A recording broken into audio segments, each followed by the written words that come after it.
And we'll do a call to order. Thank you, Mr. Mayor. Mayor John Herbedian. Here. Mayor Pro Tem John Kaposha. Here. Councilmember Rochelle Arizmendi. Present. Councilmember Jean Goss. Here. Mr. Mayor, you have a quorum and may conduct city business. Thank you very much. And Councilmember Arizmendi is going to lead us in the pledge and inspiration. Please stand. Everyone can please stand. Right hand over your heart and begin the Pledge of Allegiance. I pledge allegiance to the flag of the United States of America and to the republic for which it stands, one nation, under God, indivisible, with liberty and justice for all. So if I can keep you standing for just a short minute, given that Monday, January 20th is MLK Day, and it's always the third Wednesday of January. And also given that we have debates tonight, I thought this was a very appropriate quote from Martin Luther King Jr. That really resonated with me when I read it today. Courage is an inner resolution to go forward despite obstacles. Cowardice is submissive surrender to circumstances. Courage breeds creativity. Cowardice represses fear and is mastered by it. Cowardice asks the question, is it safe? Expediency asks the question, is it politic? Vanity asks the question, is it popular? But conscience asks the question, is it right? And there comes a time when we must take a position that is neither safe, nor politic, nor popular, but one must take it because it is right. Well done. Thank you.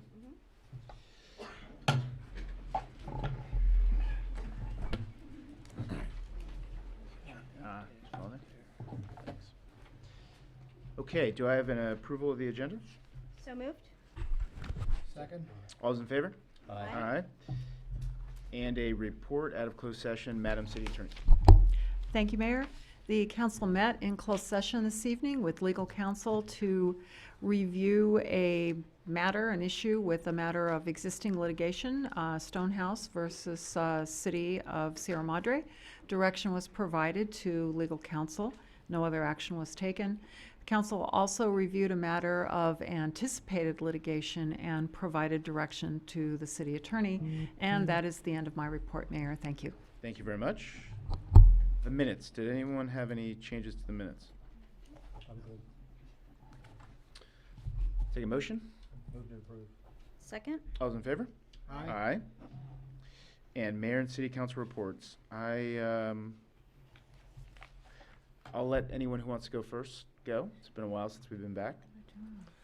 I don't have anything to report, but I would just like to remind everybody that on the 23rd, as we have the 2020 Mayor's State of the City address.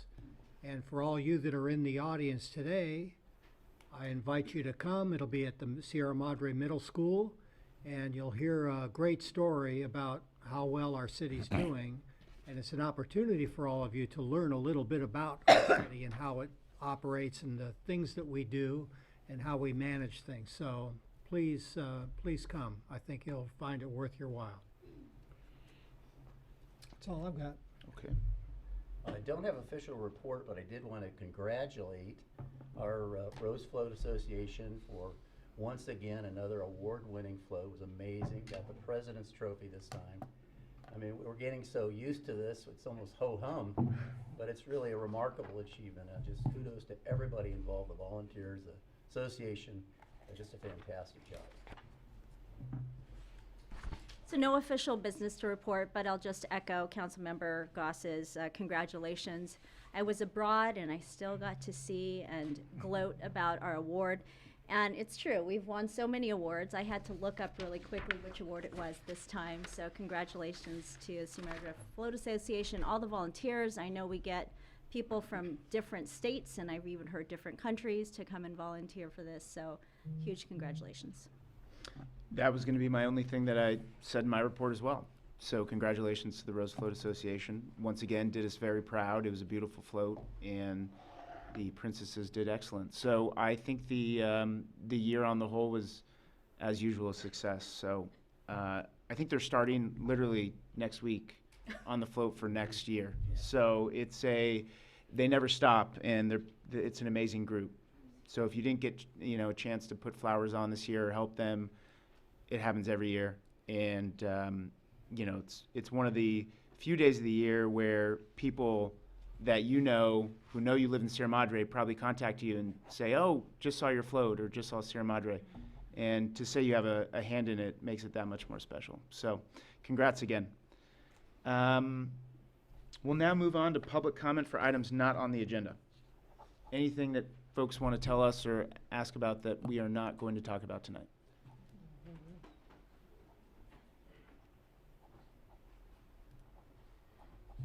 Hi. Hi. My name is Layla, and in case you haven't been to the children's room lately, I am the Youth Services Librarian for the Sierra Madre Public Library. I'm excited to share with you 2 recent grants acquired by the library, which will help us to expand our offerings for kids and families, as well as a wonderful new program that we started last week. First up. Through the California State Library, we are excited to offer 9 themed mental health and wellness kits for kids. Each kit looks just like this one and covers topics such as anger, grief, anxiety, empathy, and kindness. Helping children to develop and label their emotions builds social emotional skills and can lead to healthy strategies for managing their feelings. Each kit contains books, activities, and games families can all engage with together, and it even comes with a reading buddy. Also, as you remember, the Growing Together Pasadena grant that was announced last year, in addition to staff training, we are able to launch a 1,000 books before kindergarten program. Wow. And it comes with a fun reading log. The American Academy of Pediatrics suggests reading aloud can strengthen language skills, literacy development, and parent-child relations. The program offers rewards at certain milestones for reading books to your baby, toddler, and or preschooler. We do have a launch party coming up on the 25th, so come down and sign up for our brand new program. Finally, I just wanted to share that in partnership with the Kensington, the library is providing a once-monthly intergenerational story time to bring diverse groups together to play, read, and interact. Last week was our first once-a-month program, which will alternate between the library and the Kensington. We had it at the library this month.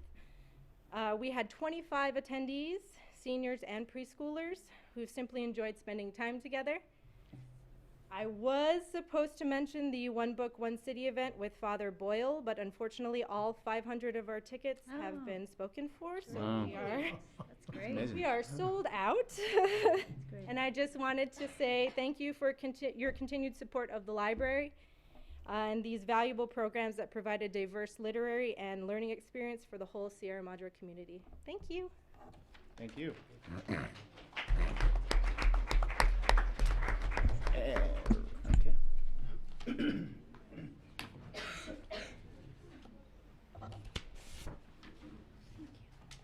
Ooh, whiskey.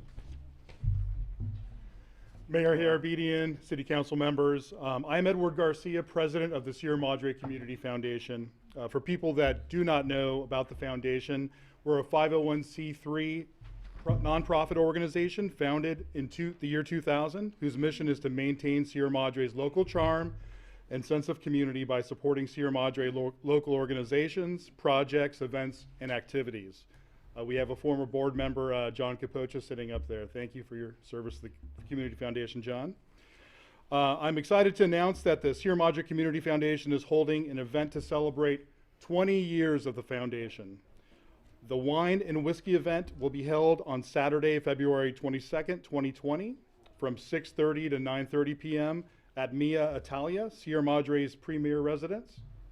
The public is the 21 and over public is cordially invited to this truly unique and what will be a fun evening. Tickets are $50 each and can be purchased now online at sierramadrefoundation.org.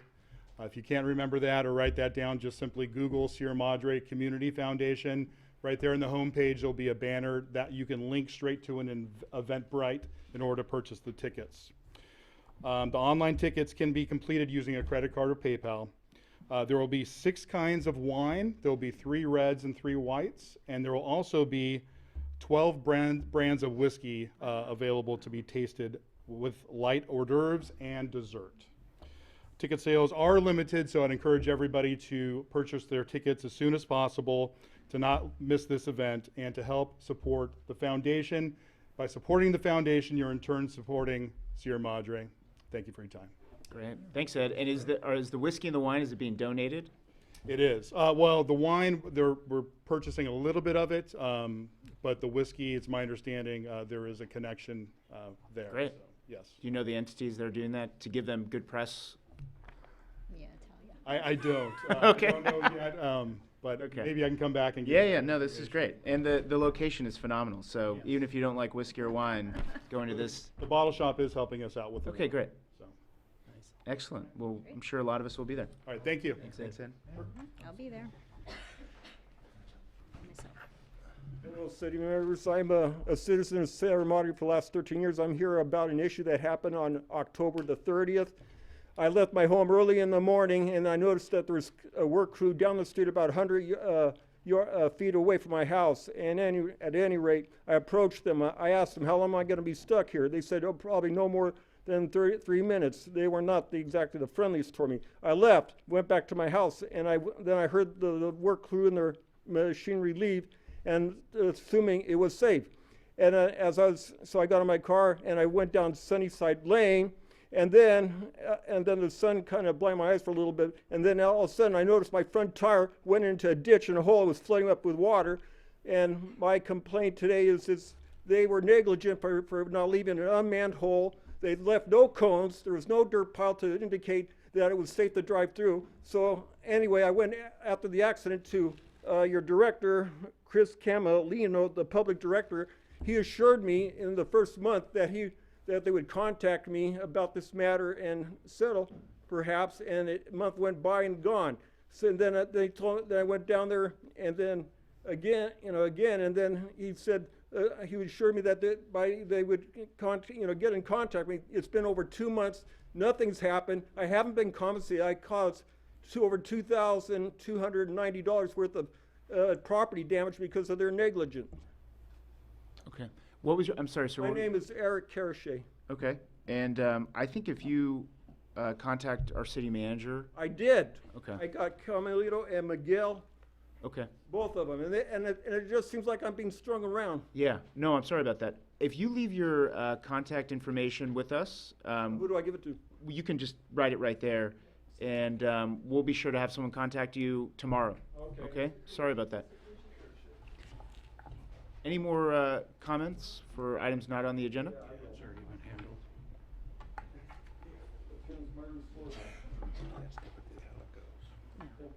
Mayor, council and staff, local Baha'i here, John Hiller, 39 North Lima Street. Just passing out a business card for Baha'is for service in case there's any project that we can do for the city. I'll just pass these cards out. Thank you. Thank you.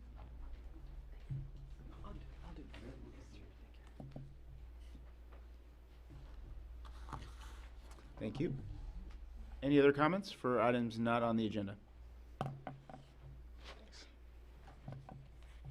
Okay, we have a couple presentations tonight, and the first one is actually really exciting. And speaking of ambassadors for the city and representatives of the city, which is really the Sierra Madre Rose Float is one of the main ones every year. But I really think our athletes, our youth athletes, are our best ambassadors of the city. And I say that every time we get to do this, which is, once or twice a year when we present awards and certificates to our, whether it's our all-stars or our champion boys and girls that are taking part in these sports.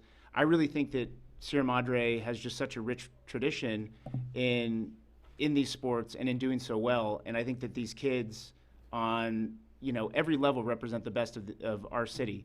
And so it's really our pleasure to have you guys come in here and take a look at, City Hall and how we run a city council meeting, but then for us to honor you in everything that you guys have done. And I'd like to thank Heather Young for bringing this to our attention. Whenever we bring in a team, it's usually someone in the community that's bringing it to our attention. Sometimes there's a parent or someone, a volunteer. So thank you, Heather. But we have two teams, two champion teams that really did extremely well in the 2019 season, and I'll just tell everyone a little bit about what happened. The 14U Warriors, which are managed by Tom McCarthy, won the Northern B District Championship, going undefeated in the tournament. This was the first year that our 14U team played in the B division. Following their district championship, they were the bronze medalists in the state championship in Lancaster. They traveled to Reading to play in the Western National B tournament in extreme heat conditions. The team members were, actually, before I do that, congratulations. Let's do a round of applause really quickly.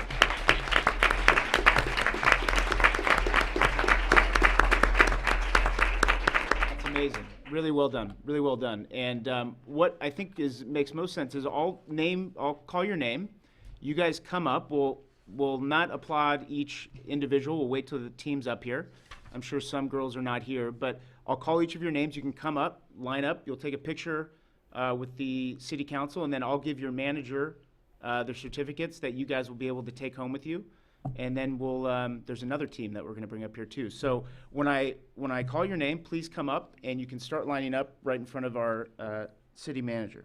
So Abby Blea, Bella Ferrari, Destiny Kaya, Alexi Lopez, Alyssa Marquez, Brianna Marquez, Ellie McCarthy, Marissa Moreno, Gabby Prado, Julia Pevsner, Jocelyn Rodriguez, Malia Thomas, Zoe Thomas, and Adriana Valdez. Now we can applaud them. Big round of applause.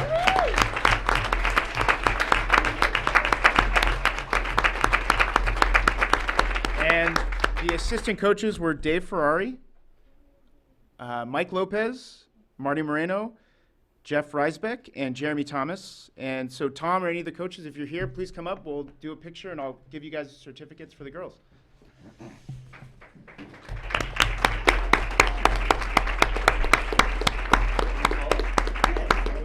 I'll go up there.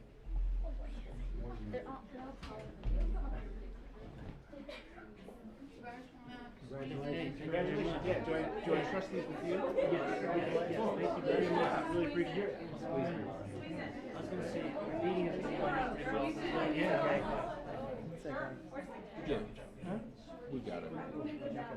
We've already, San Miguel this time, we've already. Maybe he just didn't know, he didn't get the check yet, I guess. I guess it's right.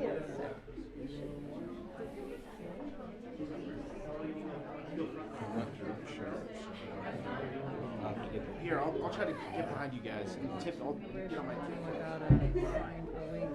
Yeah, Come back again. yeah, I don't know what. Okay. I'll have to pull up there.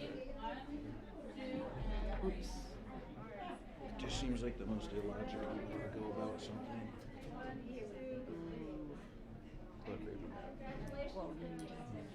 Congratulations. Absolutely. Absolutely.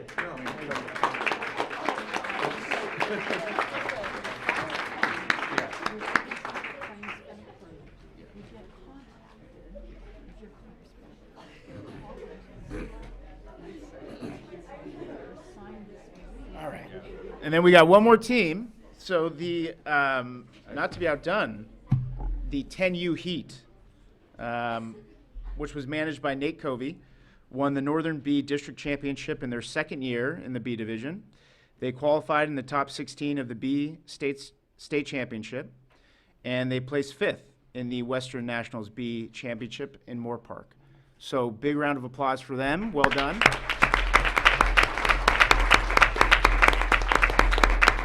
And we'll do the same thing. When I name your name, when I call out your name, please come up and line up. Alyssa Cordero, Ryan Covey, Mackie Delgado, Yeah. Olivia Ferrari, Peyton Fox, Misha Lulong, Michaela Ortega, Maya Partida, Phoebe Perez, Bella Prado. There's a lot of sisters in these groups, huh? Caitlin Wilder, and Jesse Young.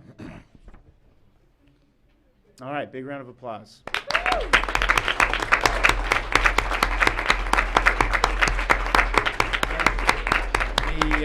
The assistant managers were Lalo Delgado, Phil Prado, and Debbie Wilder, or Wilder. I'm sorry if I'm mispronouncing any of these names. Nate and the coaches, please come on up and we'll do a photo. Thank you.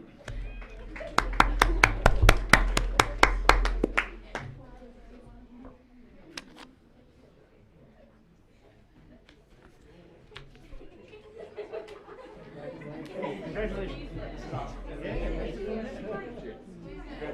There's no getting out of this one.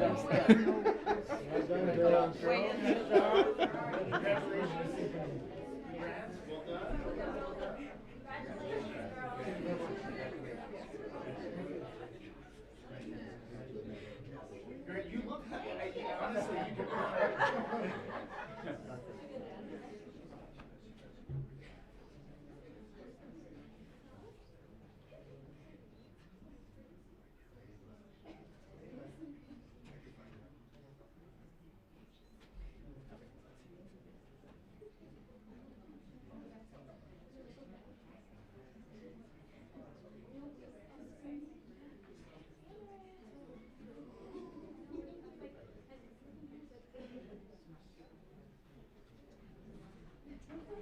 All right.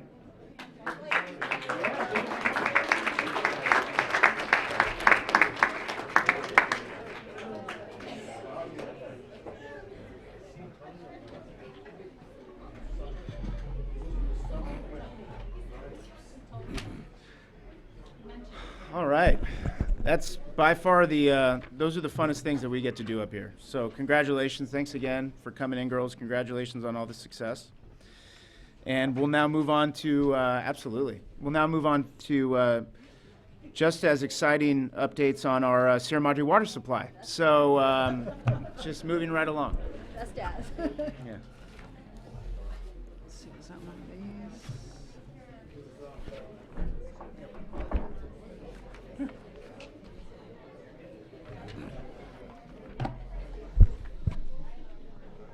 these? Jose, you can just wait for a second till.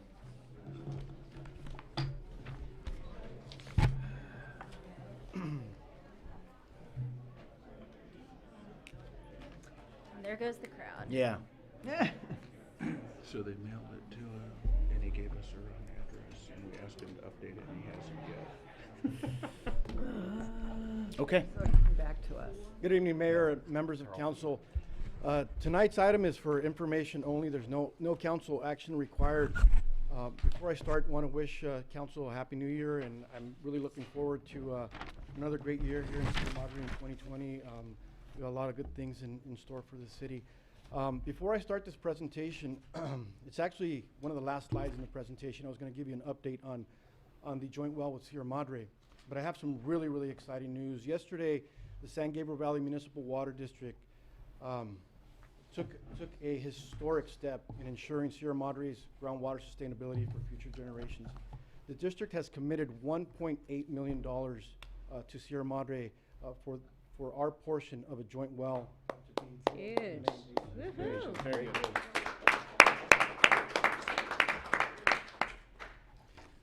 And with that, I want to mention that every 2 years, the district hosts a water forum. Mayor Pro Tem has attended that in the past. This year, it's on April 16th at the San Gabriel Hotel, at the San Gabriel Hilton. And they really talk about regional issues and groundwater sustainability for our area. I have the flyers. I'll hand them to our city clerk. Sure. I know that that our district board members would really appreciate to see our council members there. The event costs $75 to attend, but the district has informed us that they will cover the cost for our elected officials. If there's any interest in attending, please let us know, and we'll make sure that we get you a ticket. Same thing.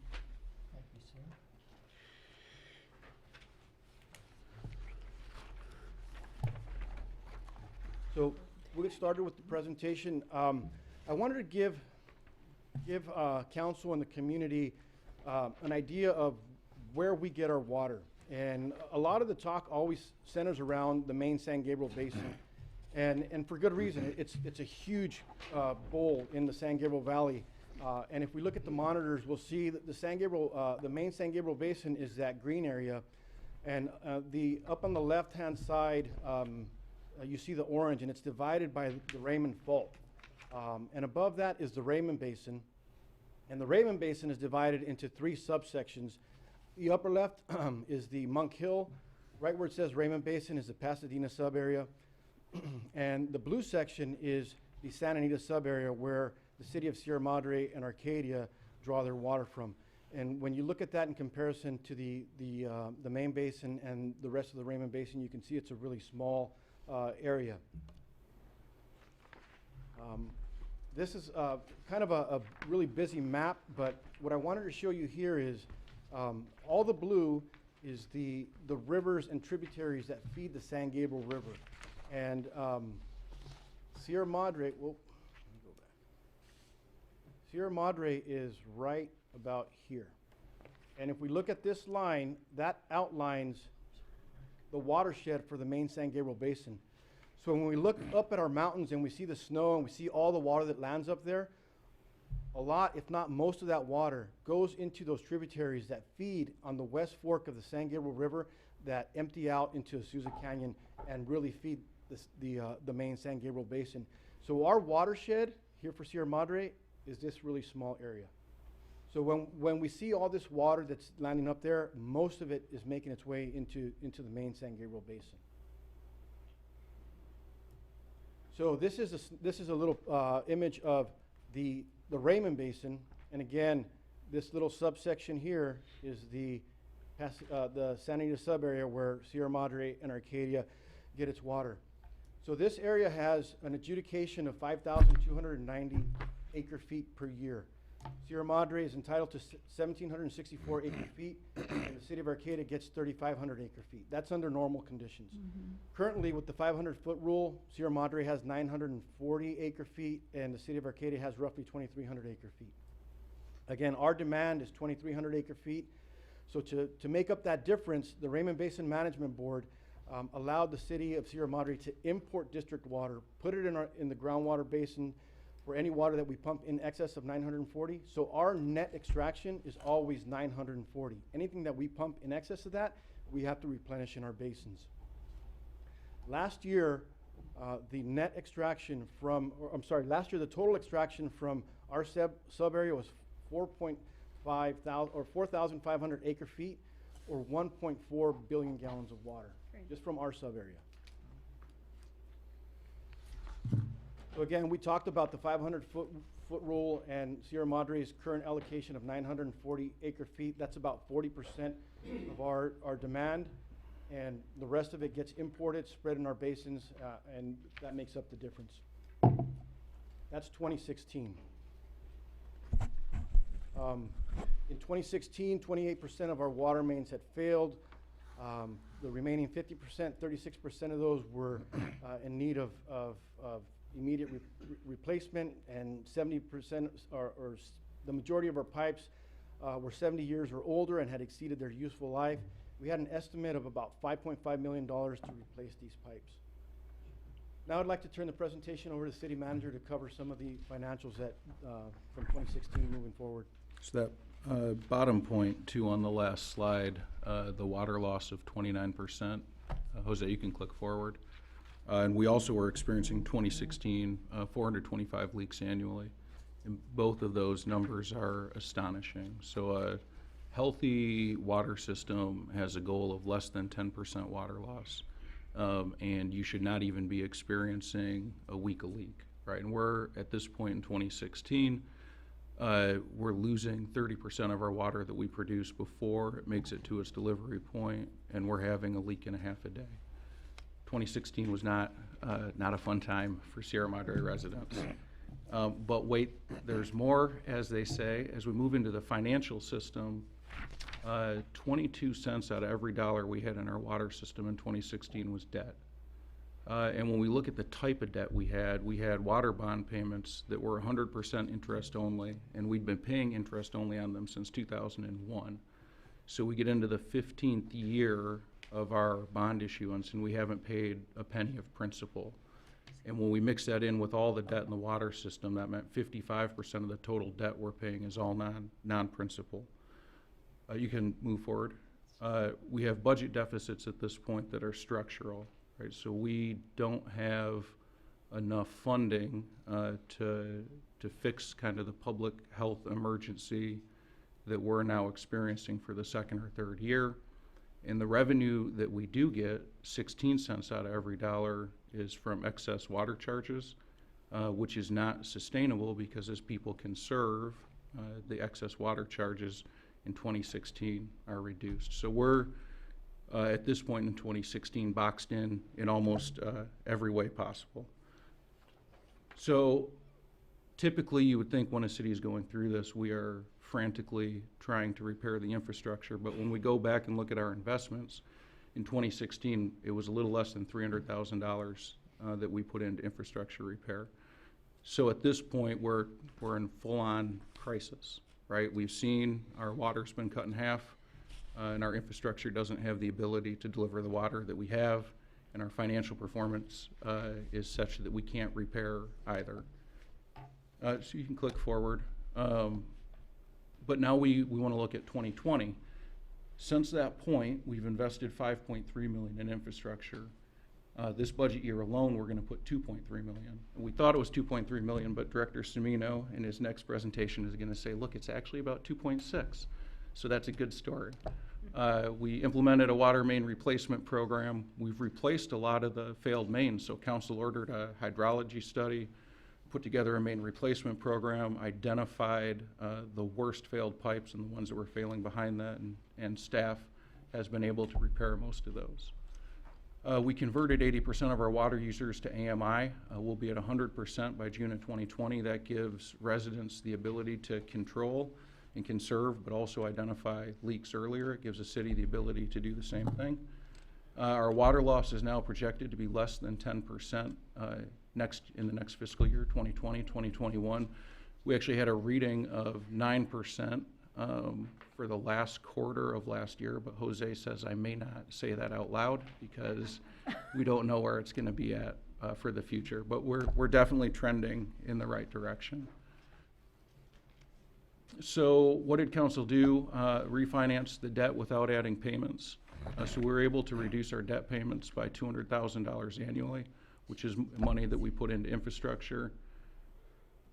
You can go ahead and click forward. We now have a budget surplus that's projected into the future, and that shouldn't scare people because the surplus immediately goes into infrastructure, so you'll see that in the next slide. And though I wouldn't brag about an A rating, our water bond went from BBB with a negative watch to A with an outlook of stable, which is a big deal considering where we came from. So this is the best slide in the history of the world. It shows that council took this seriously and went from $300,000 in funding annually to, we had to all learn the word octuple. Council octupled the infrastructure investment in water in a 4-year period. And the next slide shows why you shouldn't be worried about the operating surplus. This year we will lose in the water fund. We're projected to reduce our cash position by $655,000, and we're very happy to do that. That means that we're investing in infrastructure. So because it's a business fund, it has some different accounting rules, but what you see for infrastructure, you're going to see as an investment in infrastructure. It doesn't necessarily get translated into the operating budget, so you look at it in a change in that position. And again, when Director Semino comes up, you'll see that he's managed to lose us more money than that, but we're happy to do it because we're putting it into the infrastructure, which we desperately need.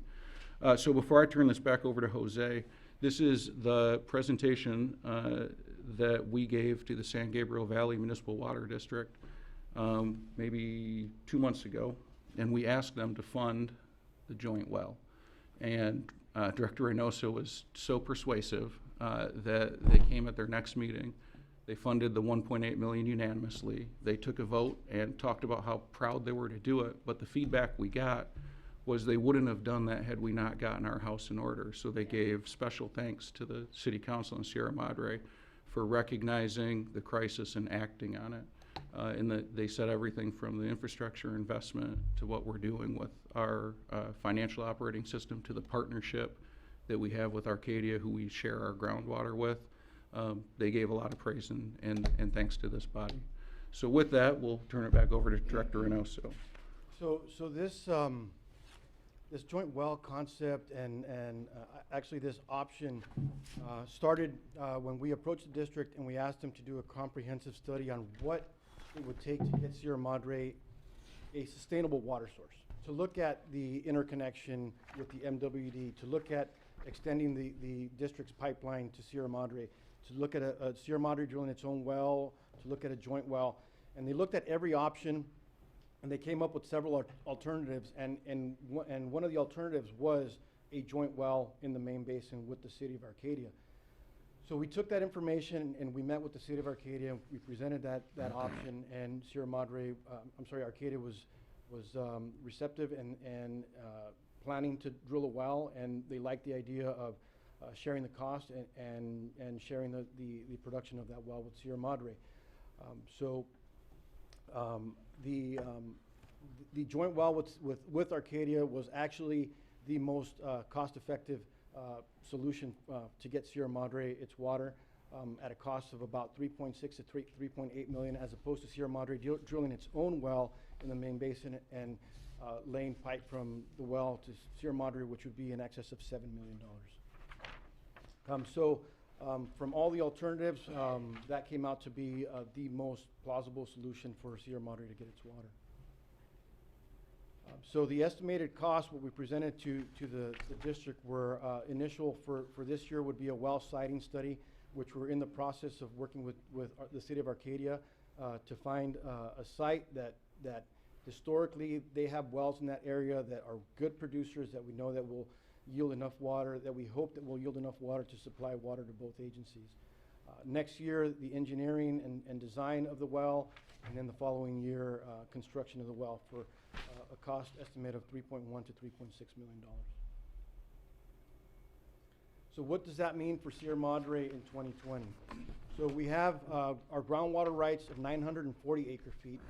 In the Stetson report to the district, the engineering firm estimated that it would take about 20 years for our groundwater levels to go back to the 500-foot area where we can pump our full adjudication. So moving forward, we know that we have our 940 acre feet.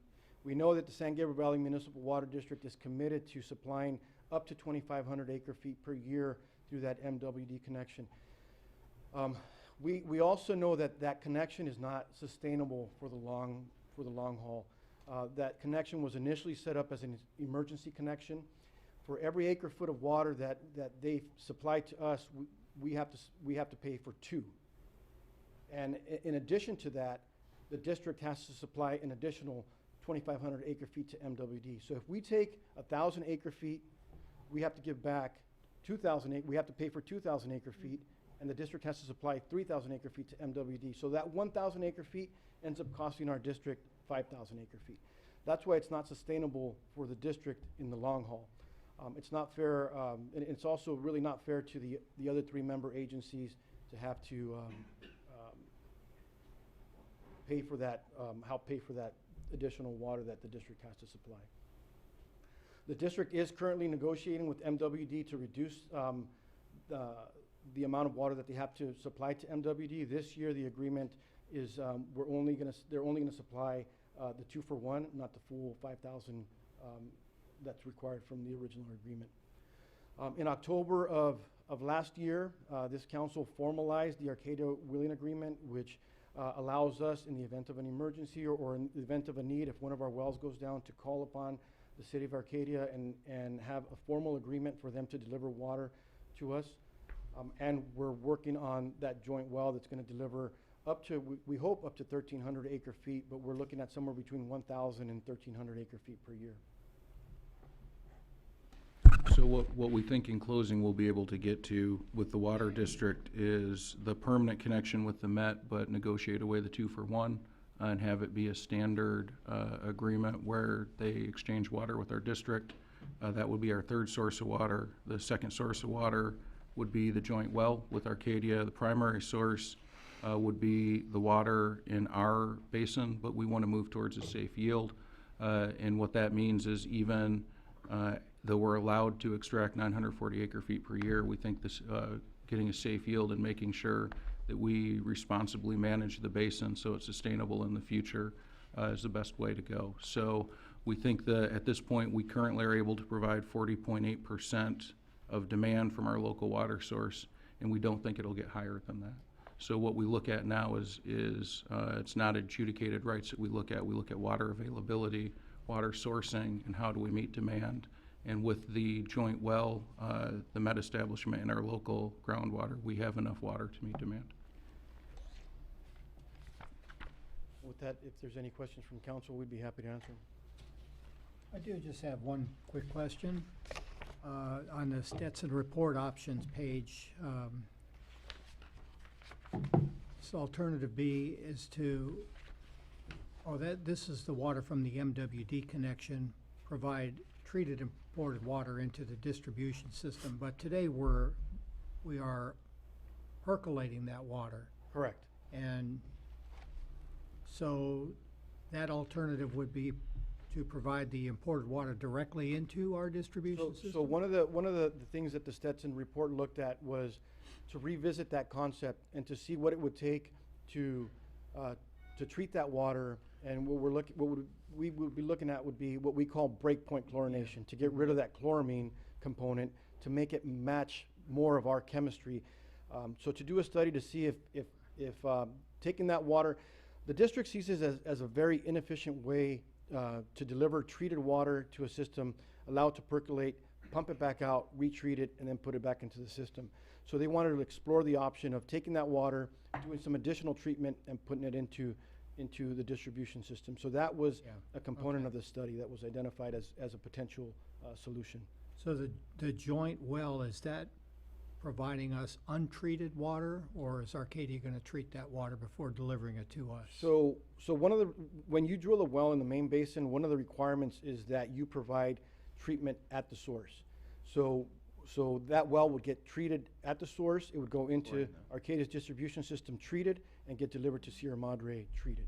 Yeah. We have taken Arcadia water in the past, mixed it with our water, and at that time we had no issues with that. Yes. Okay, good. That helps a lot then. Okay, so even under our wheeling agreement with Arcadia, that's treated water. Correct. Okay, excellent. Any other questions? Yeah. Follow-up. I think I know the answer to this. The whole chloramine issue. We now have a new process available that we didn't have before that we're pretty confident about in terms of dealing with the issues we've been through with them. It's funny, the city of South Pasadena had some contamination issues. They had to shut their wells down, and they went through the exact same issue that we did. And I met with their general manager, and we talked about some of the issues that we faced, and I prepped them on what to expect. And after a few months of going through what we did, they conducted a study, and they found that by taking the water to breakpoint, so what happens is they add enough chlorine that it destroys the ammonia, and then restores just a free chlorine without the ammonia, and that chemistry seemed to work in their system. So it's effectively no longer chloramine. Effectively no longer chloramine. Correct. That should solve the problem then. It should solve the problem, but it presents other problems. So those are factors that we have to weigh when we consider that option. Thank you, Director. No questions. Yeah, well done. I think it's important to note, I mean, we got a lot of credit in that presentation, but it's really the ratepayers who went through 2 rate increases since 2013 and enabled us to actually pay for millions of dollars of infrastructure. And, we each see it in our water bills, which have increased materially. And when a lot of people come to me, mostly my neighbors, and say, why is my water so expensive, it's crazy. I'm not using that much water, and it's way more expensive. And I just tell them, I'm like, look, it's paying for your pipes. It's paying for the system that we're using that's really, really old, that needs to be updated. And this is what we get for it, which is really, really good return on that money. So really the residents, need to be applauded. I think what we did was necessary and common sense, really. I think anyone would have done it. But they voted for those rate increases. Otherwise, we wouldn't have been able to do it. So it's really the community that, in my mind, did it. I'd like to just comment too, if we stop and think about where we were when you and I first came on the cruise. Yeah, 2012. We were in a race to the bottom in our aquifer, and it was the water level was dropping, and that was one of the first questions I asked even before I got on the council: when will we run out of water? And this was a really critical time. So then part of into looking at that, we had the issue with the Arcadia well that was not crediting the water being pumped from our aquifer that you showed up on the screen there. They were saying that the water was coming from the Raymond Basin when it was really coming out of ours. And we got into a legal battle over that. At that point, though, we had to protect our rights to the water because I'm trying not to badmouth Arcadia, but we were trying to say we've got to stop pumping so much, and it's as if they weren't concerned that our straw didn't dip as far into the aquifer as theirs, and we were going to run out of water. So at that point, things were at its absolute worst. Now, to get out of that, I just want to give credit to our city manager and our staff. I mean, Jose, you had just come on about that time. I think you were pretty new. 2000, yeah, 2 years in. Yeah, and if you look at where we were in a state of crisis at that point and where we are now, I mean, that's just remarkable that now we have Arcadia. We are working with as partners with them when we were bumping heads on this before, and there was actual hostility. So we couldn't get anything done with them. We just couldn't work with them. So this is remarkable. And so, yes, John, I agree, Mr. Mayor, that appreciate our citizens for stepping up and paying for what needed to be paid. But there was a lot going on behind the scenes that our staff was working. So now we have the wheeling agreement with Arcadia that we were working on way back then and couldn't get it done. And we've got this joint well. I mean, this district has been in place since 1960s or 70s, 50s? When did the district? Well, the adjudication was 48, right? 48. Yeah, I can't recall exactly when it was. Okay, and again, I don't mean to run at the mouth here, but I just feel this is important. Years ago when George Maurer was mayor, and he was after that district, you've got to help us. You haven't given us a lick. We've been part of this district for 40 years, and you've done nothing for us.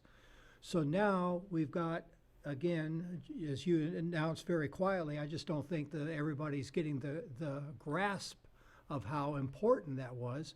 We've now got the district funding $1.8 million towards this new well, and they would never do it up to this point. Working on this for 20 plus years.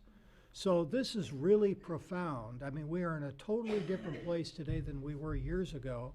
And again, I'll just say it again, I just want to express my gratitude to the staff, because even though council was pushing in a direction before, we just couldn't get it done, and you guys were, you had the wherewithal, the brains and the guts and just negotiating skills to just work through the issues and get this done. So I want to give our staff a big round of applause for this.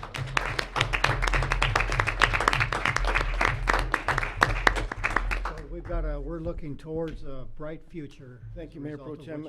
I wanted to mention, you mentioned the crisis in 2012, and what that really did was it brought Arcadia and Sierra Madre to the table. And at the Raymond Basin Management Board, we created we call it the SMART team, the Sierra Madre Arcadia Aquifer Recovery Team. And really over the last 7 years, we've we're working together really for the benefit of the basin, and it really shows in the commitment from both cities. So it was great. You know, it was tragic, but from that we're working on a joint well now, and you know, we're both sitting at the table and we're really working to solve the issues that face this basin. Good job. Well said. Now we'll bring up Director Semino. This one is a nice, it's almost a picture show, so this one's very interesting. Good evening, Mr. Mayor, members of the council. Happy New Year. New Year. That is a hard act to follow, and it really is remarkable what Jose and Gabe have accomplished in the last couple of years with this joint well with Arcadia and everything that they've done together with Arcadia. I've been through it since the beginning. I could recall being yelled at by other directors of the Raymond Basin Board saying, why would you want to restrict yourself from pumping? And just kept complaining about the basin dropping, and Gabe and Jose have really done a remarkable job in getting this accomplished. I just want to thank them for being able to get it done when I couldn't. Not true. You were a big part of that. Okay, well, tonight I have a short presentation about the 2019 water replacement project. We've ran into quite a few difficulties in this project. We didn't think it was going to be an easy one, but we didn't think it was going to be like this. Excuse me. We're coming up to 60 days over the amount of days to do this project, and as you'll see in these pictures is the reasons why. Let's go on to the first one. This is the map, and the highlighted areas are the areas of our water main replacement. The areas in red are part of the original contract. And then we have green up here in the canyon. That was an alternate in the original contract. When we added change order 1 is the orange here. And then as we were going on Fairview, as kind of expected because of the area we were in, we were digging more holes and more trenching than the contractor, replacing leaks, and this wasn't part of the project. So we did extend in front of Mr. Coleman's there from Sunnyside to Sierra Woods as part of this project. So when we started, the contractor said, I want to start in the hardest area first. Let's go to Brookside. And we arranged it. We sent out notices to the public, or to the residents of the canyon, said, get ready, here we come. This is a picture on the left of a dump truck that they brought in. We're starting down by Charlie's there on Brookside, Middle Brookside going south. And then we started running into what you see here. What you see here on the right, started running into boulders about the size of Volkswagens, maybe a little bit smaller, but and we started questioning ourselves. So here's another picture of that same area. In day 1, they got 20 feet of pipe laid. Day 2, they got 40 feet of pipe laid, which is 3 sticks in total. We got 60 feet, and that's about right here at the red barn on our right. And as you can see, that trench has gone from a 3-foot nice bucket-sized trench to some areas of 10 feet in a street that's 12 feet wide. So, Deep. yeah. So at this point, we said, hey, wait, we need to regroup. We need to get this going. The residents aren't going to put up with this. This is going to take forever at 20 feet a day, even if we got 40 feet a day. So you want to know where all those rocks came from? This is it. This is the floods of 1926. This is obviously Mary's Market. Wow. The floods came down. This was pre-dam, pre-wash, pre-everything else. So our water main was installed in 1920. So this flood came right after that water main. So no matter how neat they dug that trench or even how shallow, they laid that old pipe in 1920. I don't know how they did it in the 20s. This is what came after it. So now all of a sudden we've got boulders and rocks right on top of these water mains. They lasted a long time, but this is what we were digging into for for this. This is another neat picture of the flood. I don't know exactly where it is, but that looks like the public works crew there moving rocks to keep that stream going away from homes. I'm just guessing at public works crew. It could be anybody. But these are some neat pictures that Debbie Henderson pulled for us from the archives to show you what we're going through. So we moved to the flatlands. This is some pictures of West Montecito there and Windsor Lane. This is how they get pipe laid in the ground. This is up to 600 feet a day. They can remove the spoils, they bring in backfill, and then at the end of the day, they put hot asphalt over the trench and we have a clean area. Then they move on to the next 600 feet. We're putting in water services, fire hydrants, all that on each block at a time, and then moving on to the next street. So here's another picture of Bonita, West Bonita, and Fairview Avenue. Up in the middle is Fairview. And then on the right there, that's a picture of how we put in hydrant laterals. That's a valve for a hydrant. Thought I'd share some good pictures. So here, this is something that we ran into. When on the picture on the left is a straight line of water main replacement, but the patch isn't quite so straight.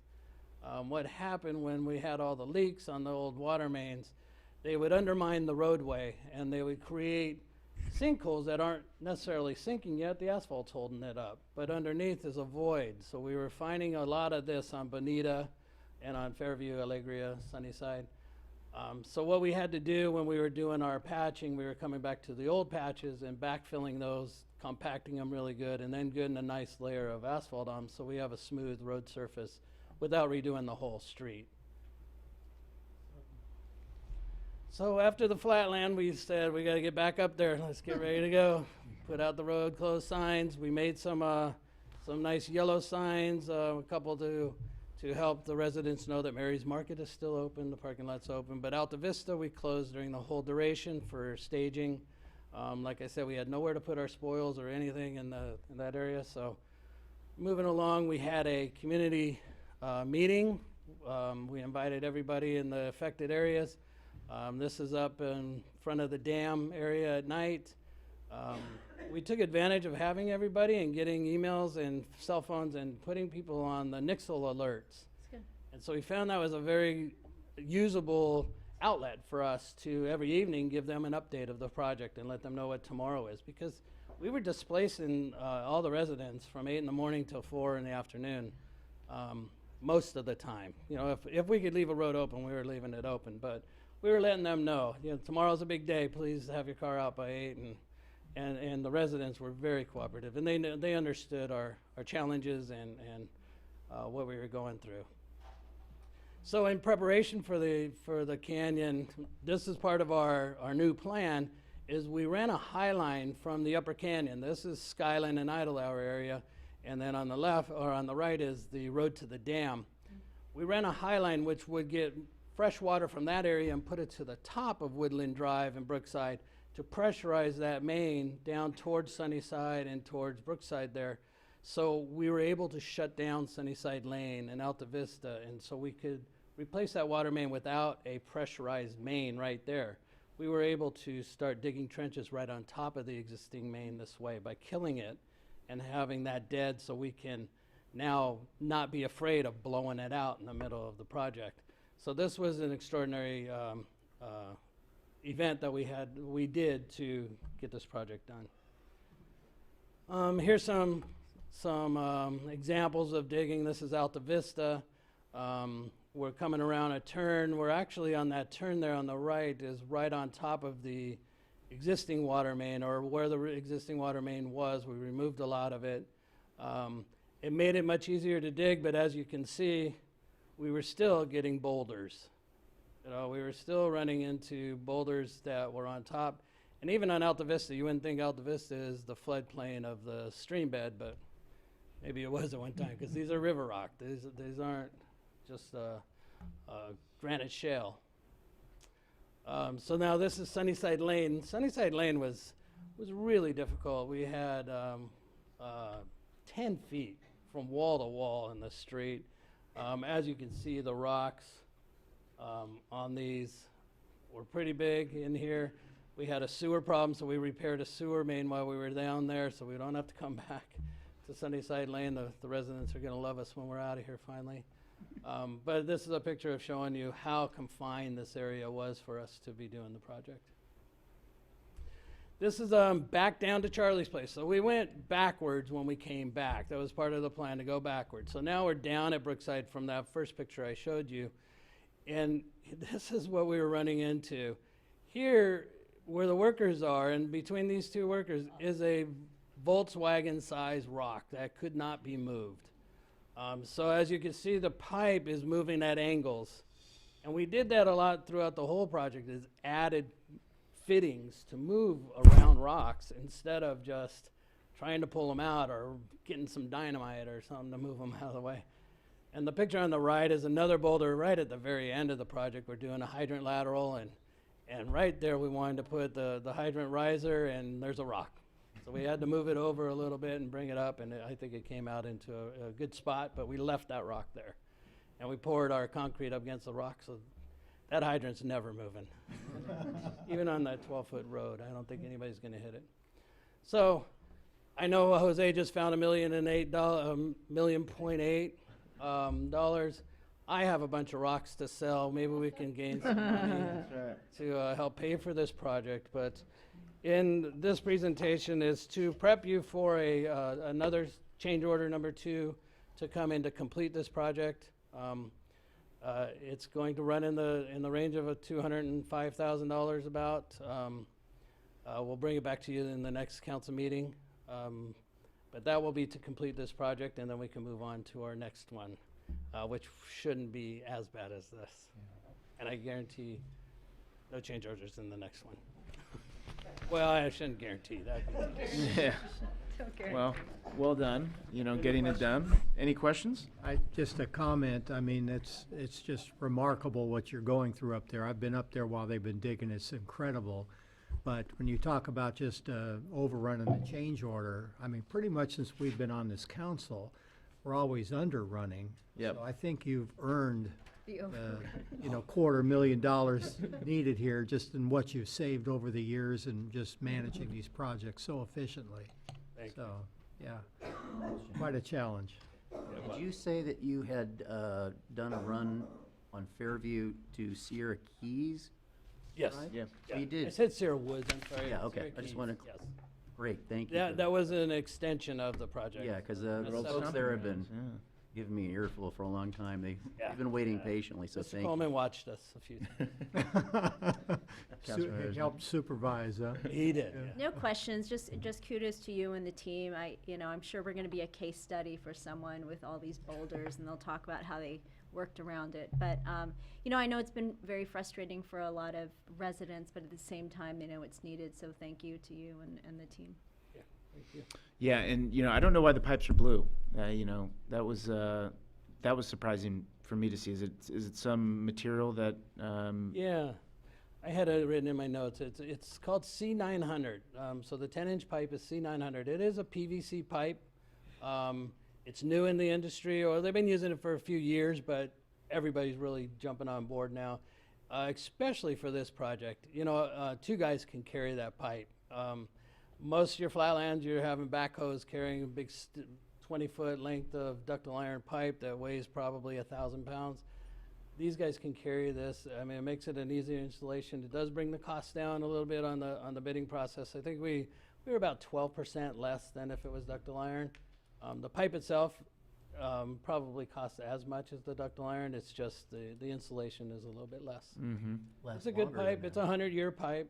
They're guaranteeing it for, I think it's 50 years, but they say it's a 100-year pipe. So Great.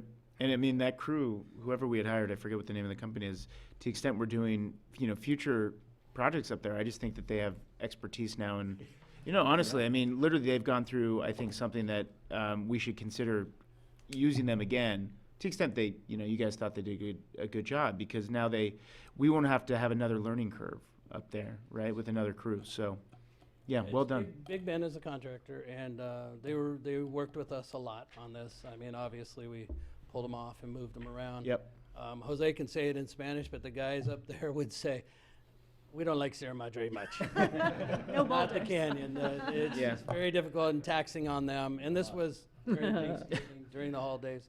But they would come back in a heartbeat. They liked working with us. Well, I think it was very helpful for you to compare that you can lay 600 feet of pipe versus going 20 20 or 40. I mean, that really helps us see it, but I can see why they don't like the canyon. Yeah. Well, thank you, Director Semino. Appreciate that. The next presentation we have is going to be from the Police Department. I believe it's Sergeant Bailey. Sure. Dee, you can come up and say something. Dee Alcorn of Grandview. From time to time, I express my concern about the state of our water system. And I want to say thank you all very much. I think everybody's done an excellent job, very, very aggressive. And the staff, the city council, city mayor, manager, and all the ratepayers, I think that I really do express my appreciation because it was a concerted effort, done excellent. I'm just so proud that it come across that way. Yeah. And I just want to say thank you very much. Thank you. Thank So you. well done. Thank you. Agreed. Well said. Any other comments on that presentation? Okay, thank you, Dee. We'll bring up Sergeant Bailey to give a presentation on gun violence prevention and red flag laws and restraining orders. Good evening, Mayor, Mayor Pro Tem, members of the council.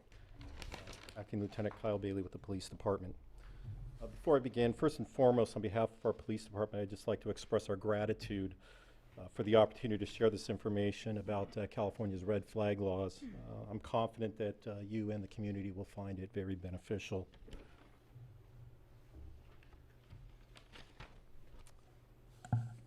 So red flag laws, what are they? They're more commonly referred to as gun violence restraining orders, also in short known as a GVRO, which I'll refer to throughout the slide. Basically, a GVRO is a court order that allows law enforcement to proactively address future firearm violence, and it's done one of two ways, or in two ways, I should say.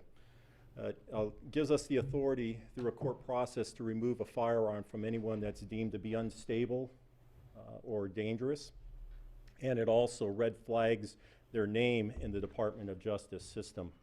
What that essentially does is prevents an individual from purchasing a firearm during the time that the order is in place, hence the name the red flag.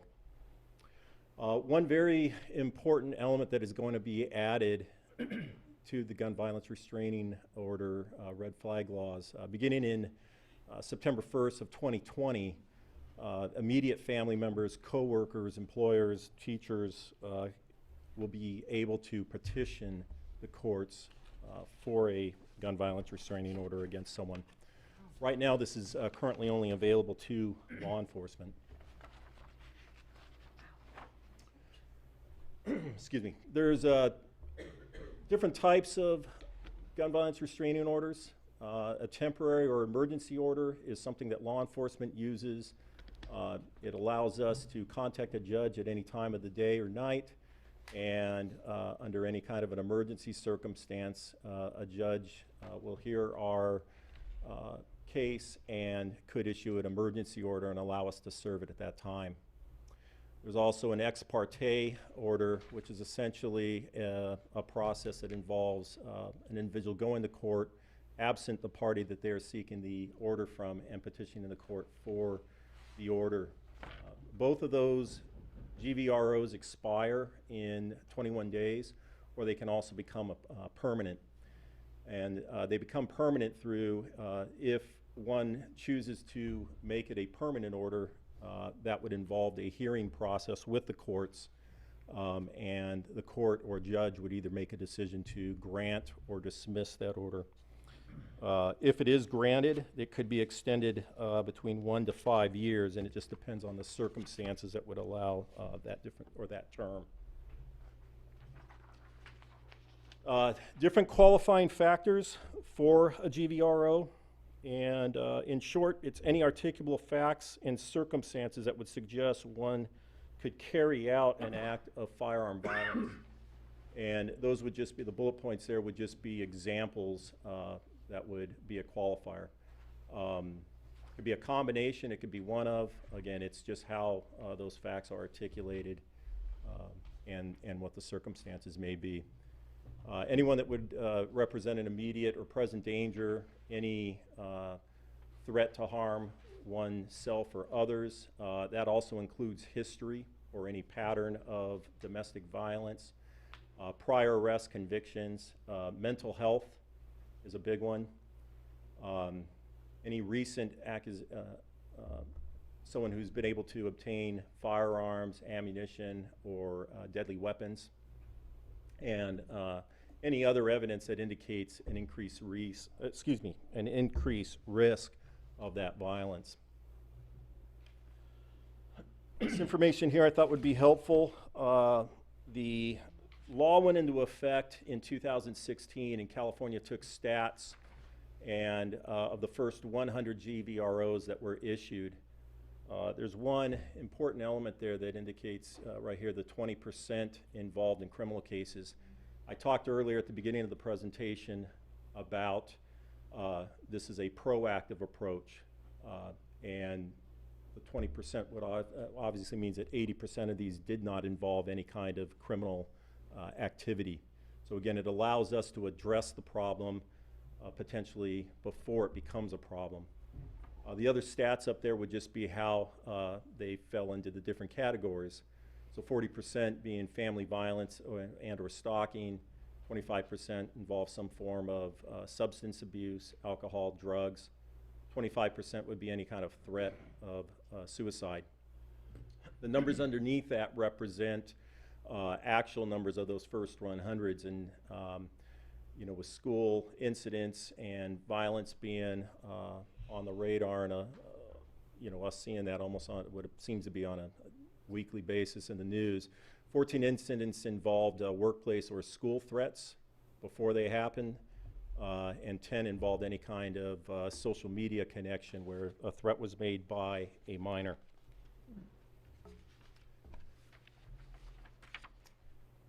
I've condensed a lot of information in the law to make this presentation just you know, short and sweet and really to the point.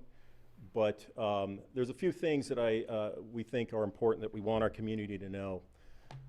As I mentioned, in September of this year, the new law takes effect that expands where an individual or group of, individuals can petition the court themselves for that order.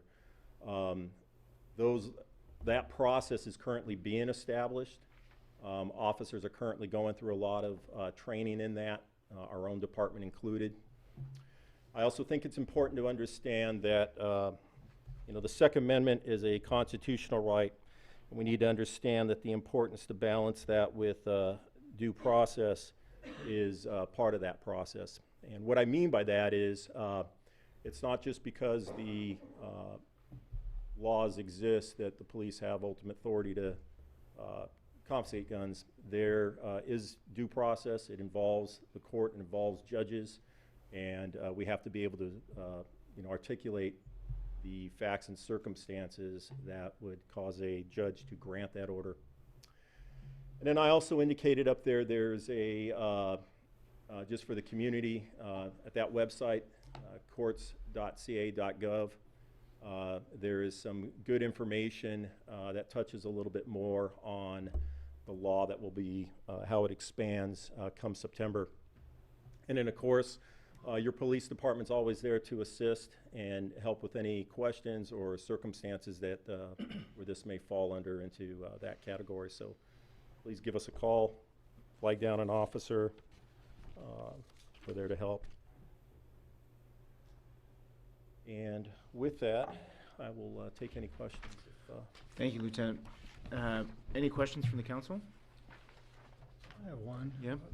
Sergeant, why is it taking till September before individuals can petition the court on this? Yeah, good question. The law actually went into effect in 2016. The law that went into effect was specific to law enforcement. The addition to that is now going to include, you know, to expand that. And I think a lot of that is just because of what we're seeing around us, with school violence and mental health issues, domestic-related issues, things of that nature. So in the meantime, if somebody has a concern, your recommendation, call the police department and you will help them to get a petition. Absolutely. The emergency protective order is an option that's available to law enforcement right now. So, yeah, certainly if there's any kind of a situation that a family member may be concerned about another family member and then potentially carrying that act out, they can always call the police department. That would allow us to assess the problem and essentially put it on our hands to petition the court for that emergency protective order. And you folks also do this yourself when you respond to a domestic violence or something, and if you see a situation that's dangerous, do you proactively do this, or do you Yes. wait for? Yes, there's other options that the police department has.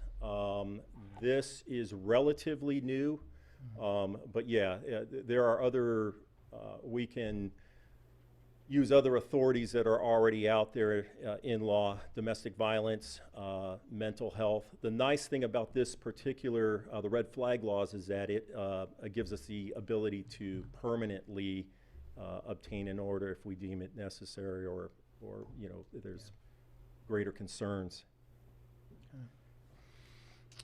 Questions from this side? I had a question about qualifying factors. I think maybe you're just generalizing with this list. Yes, As sir. I'm looking at it, some of them seem really in your face important, others seem less important. So I'm guessing that this is in no order of.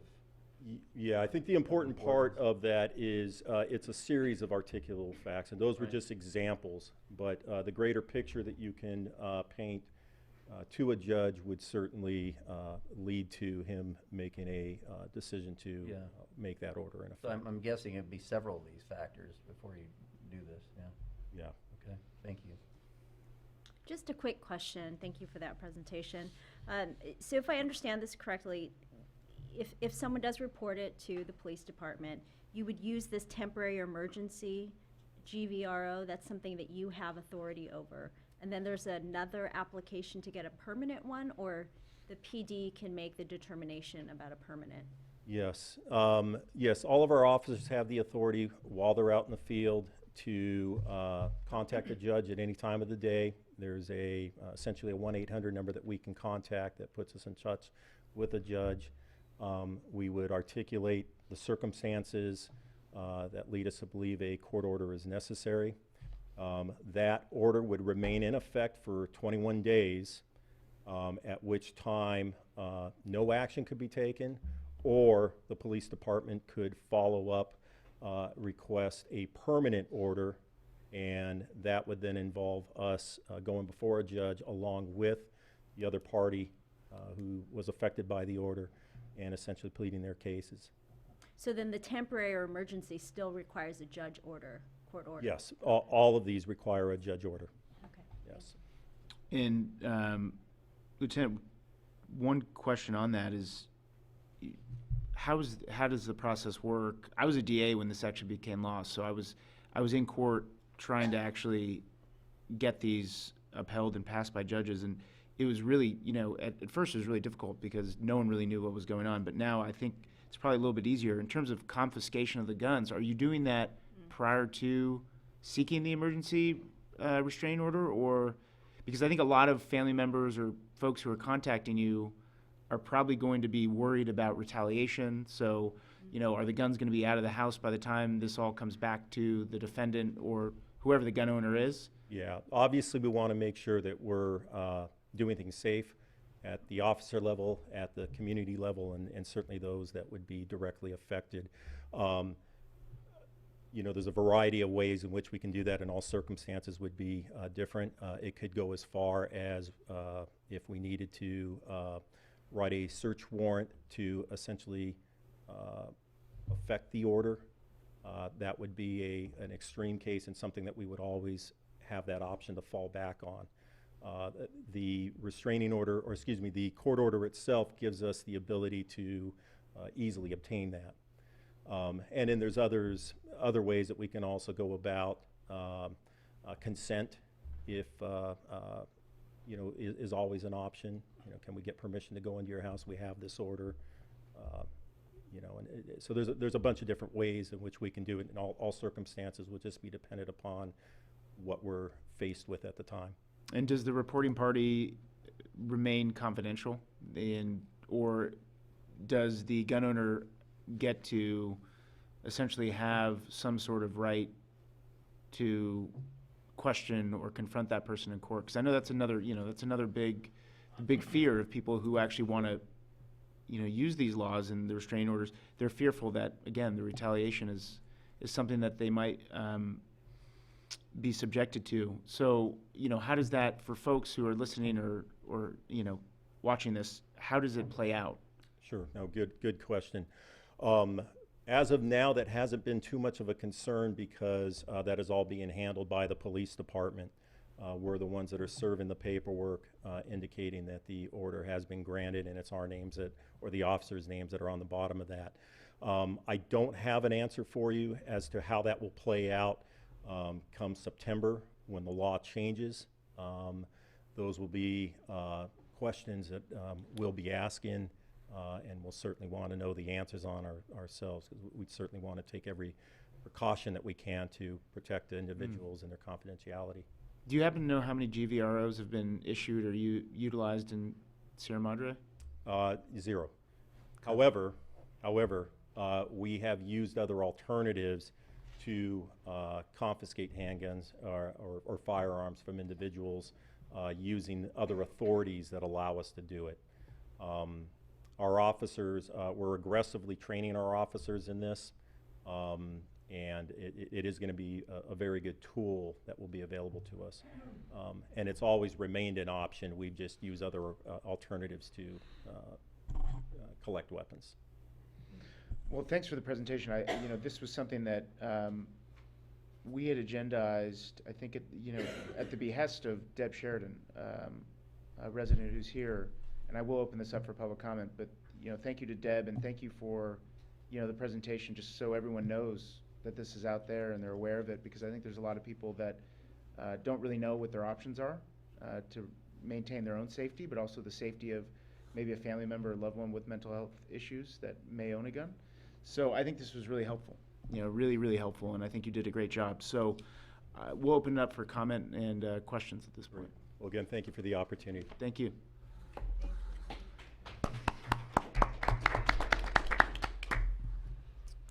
Any questions or comments? I think Deb wants to at least say something. Of course.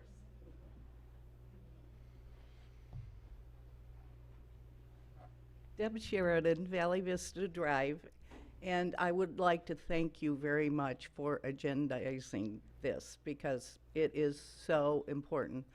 There's such an epidemic of gun violence in this country. And I would like to thank our police officers, too, for clarifying this law. I did not know that the new law is not going to take effect until September.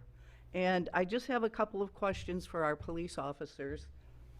And one is the fact that you had addressed is keeping the person who submits this anonymous, because I think that that is extremely important, and I'm wondering how it's going to be done.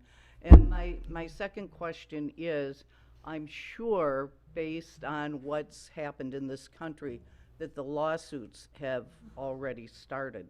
And may I give the phone number for the police? 355-1414. I used to call about the bears in my yard.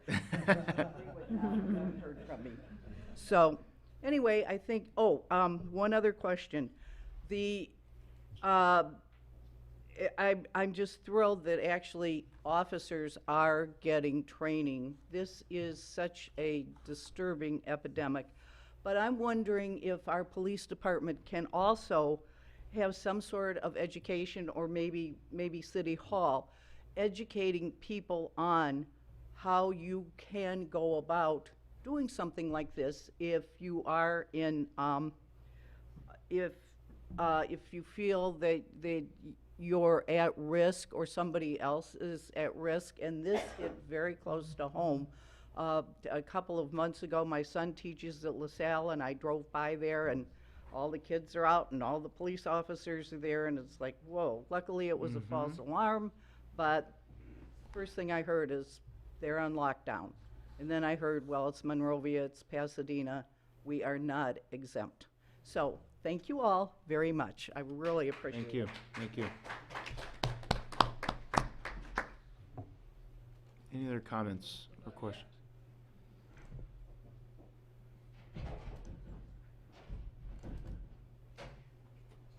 Thanks, Council. Stephen Cuevas, not from Sierra Madre, from Pasadena, so thanks for this. About the GVROs, thank you for this. A lot of us are here to address, we're going to address this issue, thinking we have to do some arm twisting, but it sounds like, you know, you're well on your way to making this, the GVROs a reality in Sierra Madre. And I know the crime rate is very low here. We want to keep it that way. I think this is a tool that can help that as well. What I would like to do, rather than, you know, try to convince you why this is a good law, is to just refer people to what's being done in San Diego, which is kind of leading California on this issue. The prosecutor's office has been very aggressive on this, and they've had great success and taken some, I think they've filed some 300 or more GVROs since 2017, taken some 400 weapons off the streets, 80,000 rounds of ammunition. Some of us had training from them, and might also be able to answer questions. And as far as letting the people of Sierra Madre know, I think we, with Moms Demand Action and Every Town for Gun Safety, can help with that. So maybe in the future that we can have some dialogue and how our organizations can help Sierra Madre on this issue. So thank you. Thank you.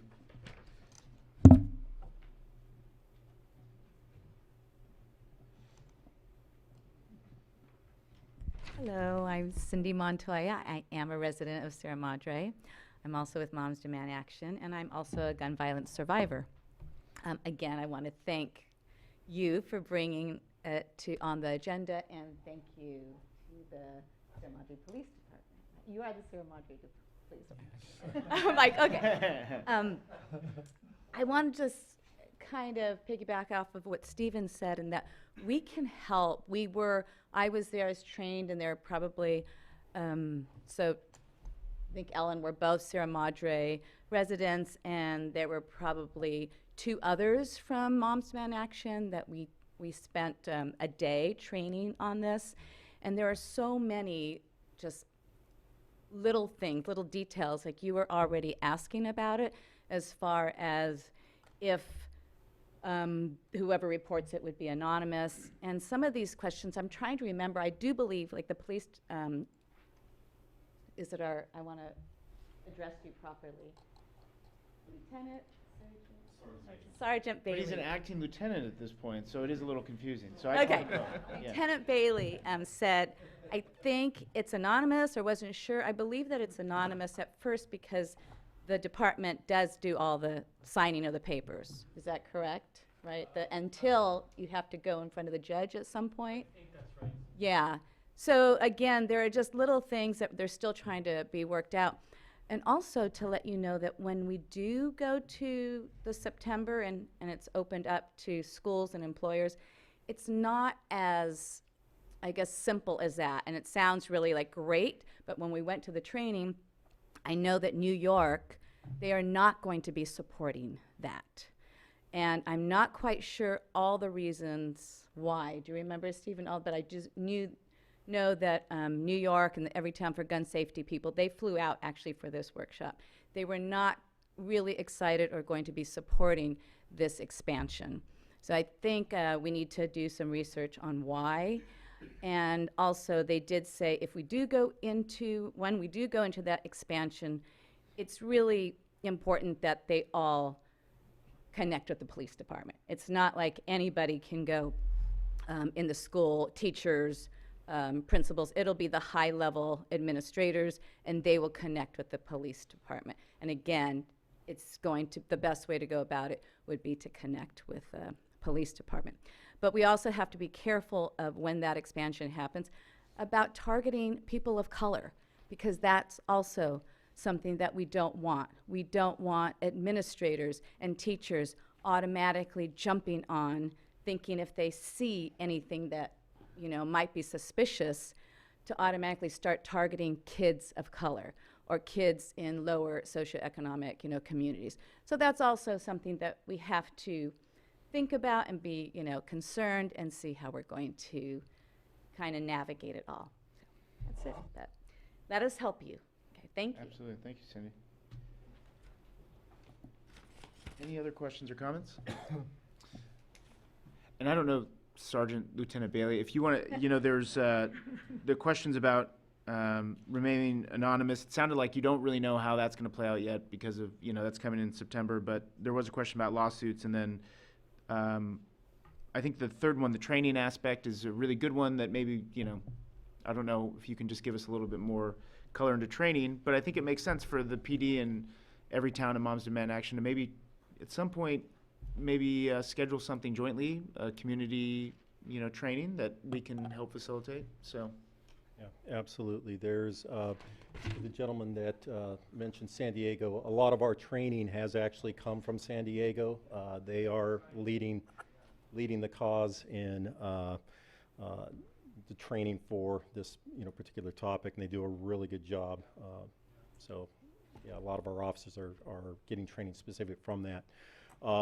To address the other things, partnership certainly is a key element. You know, this is something that I foresee, especially come September, that the police department would work and partner with the community and those that are experiencing the issues. You know, it's stressful enough, I think, for an individual to be dealing with a situation and having to go through that alone. So certainly the police department would be there to assist anyone with that process. Great. Well, thanks very much. I think, you know, we'll follow up on a training and follow up with Moms Demand Action in every town on doing that. So thank you very much. And thanks everyone for coming and speaking, and Deb again for helping get this on the agenda. So appreciate it. Thank you. Thank you. And we will now move on to our consent calendar. Madam City Clerk. Thank you, Mr. Mayor. We have 3 items on consent this evening. Item 1A, adoption of Resolution 20-01 of the City Council of the City of Sierra Madre approving certain demands. Item 1B, adoption of Resolution 20-03 of the City Council of the City of Sierra Madre approving certain demands. And item 1C, a resolution of the City Council of the City of Sierra Madre, California, establishing fees for accessory dwelling unit applications in accordance with Sierra Madre Municipal Code, Chapter 17.22, accessory dwelling units. And that concludes the consent items for this evening. Thank you. I would like to pull 1C on the ADUs, but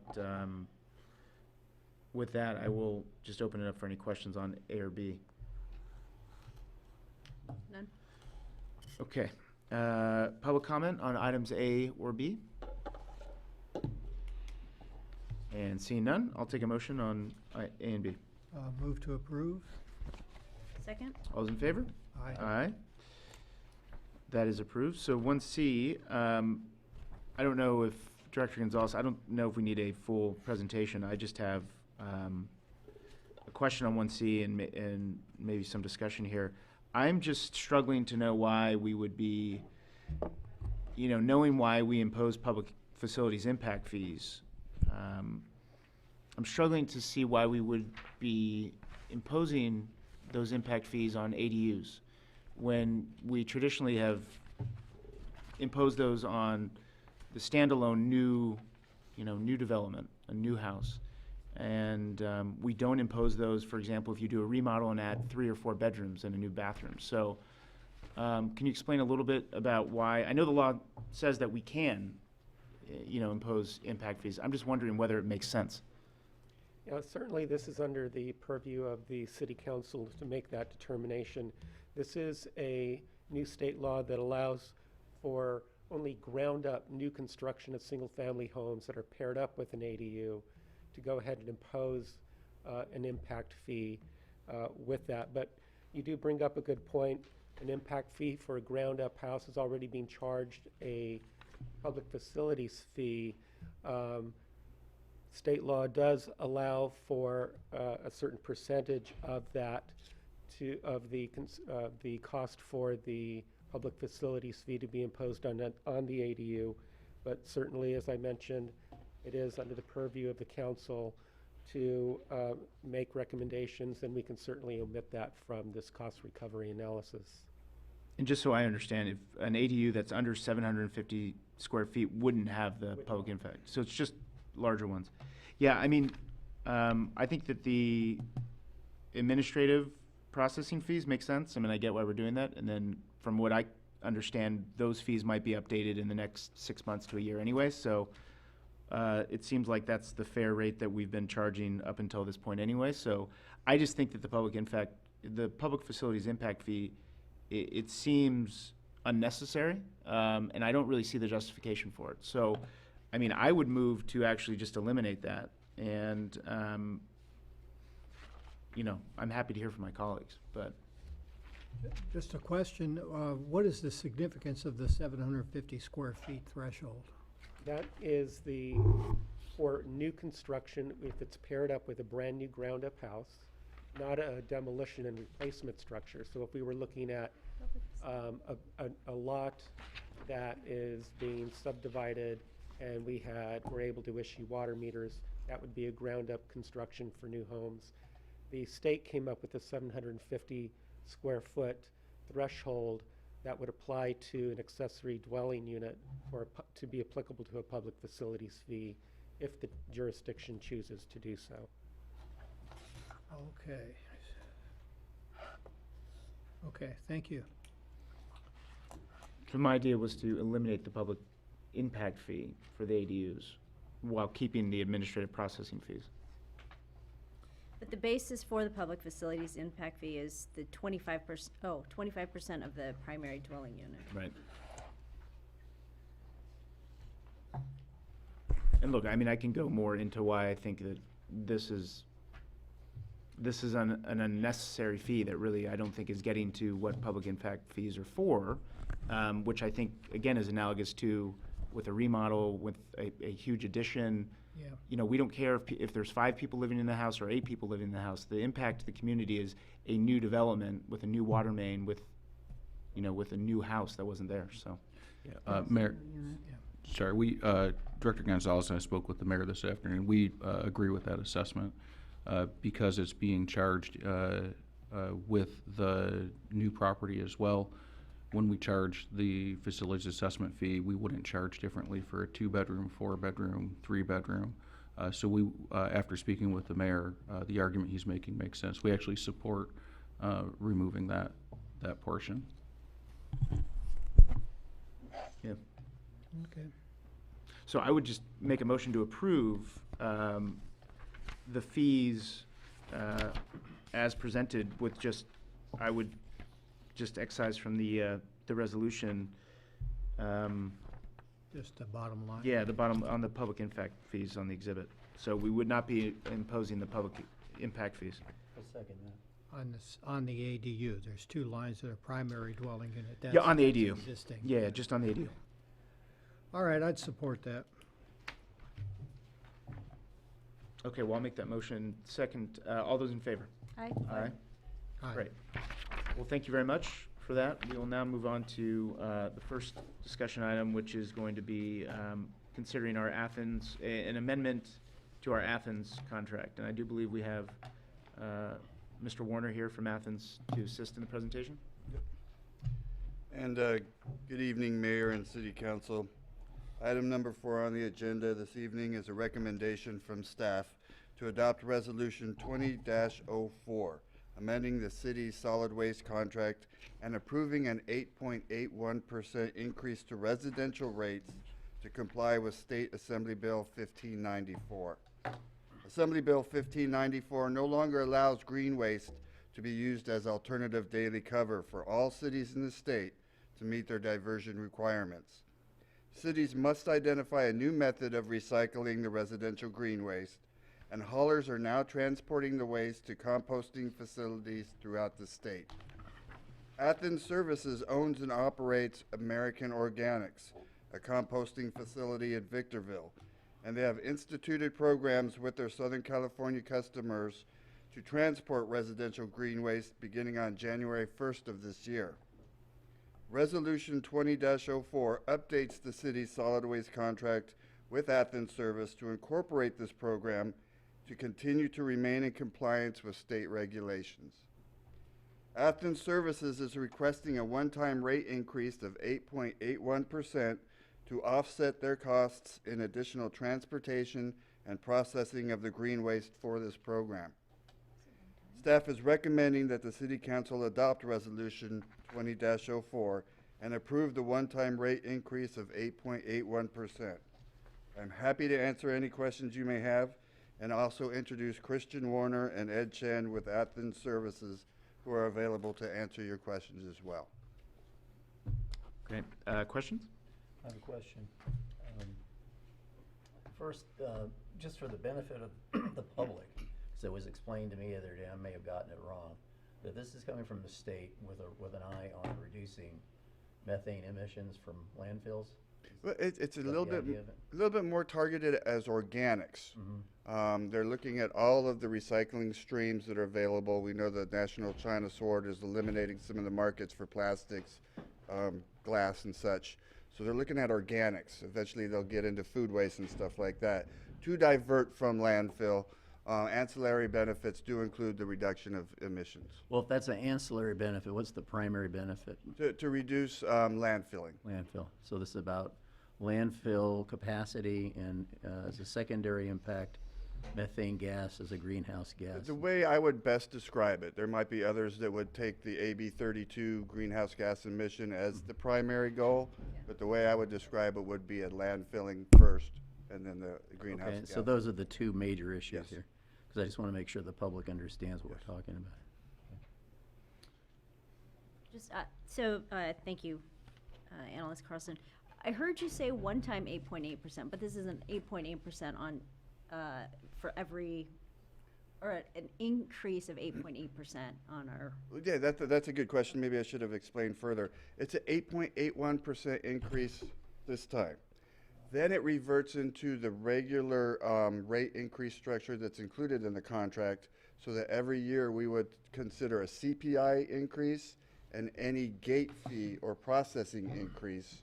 So that 8.81% would get up to here, but then it would fall in line with the regular analysis of CPI and gate fee processing raises.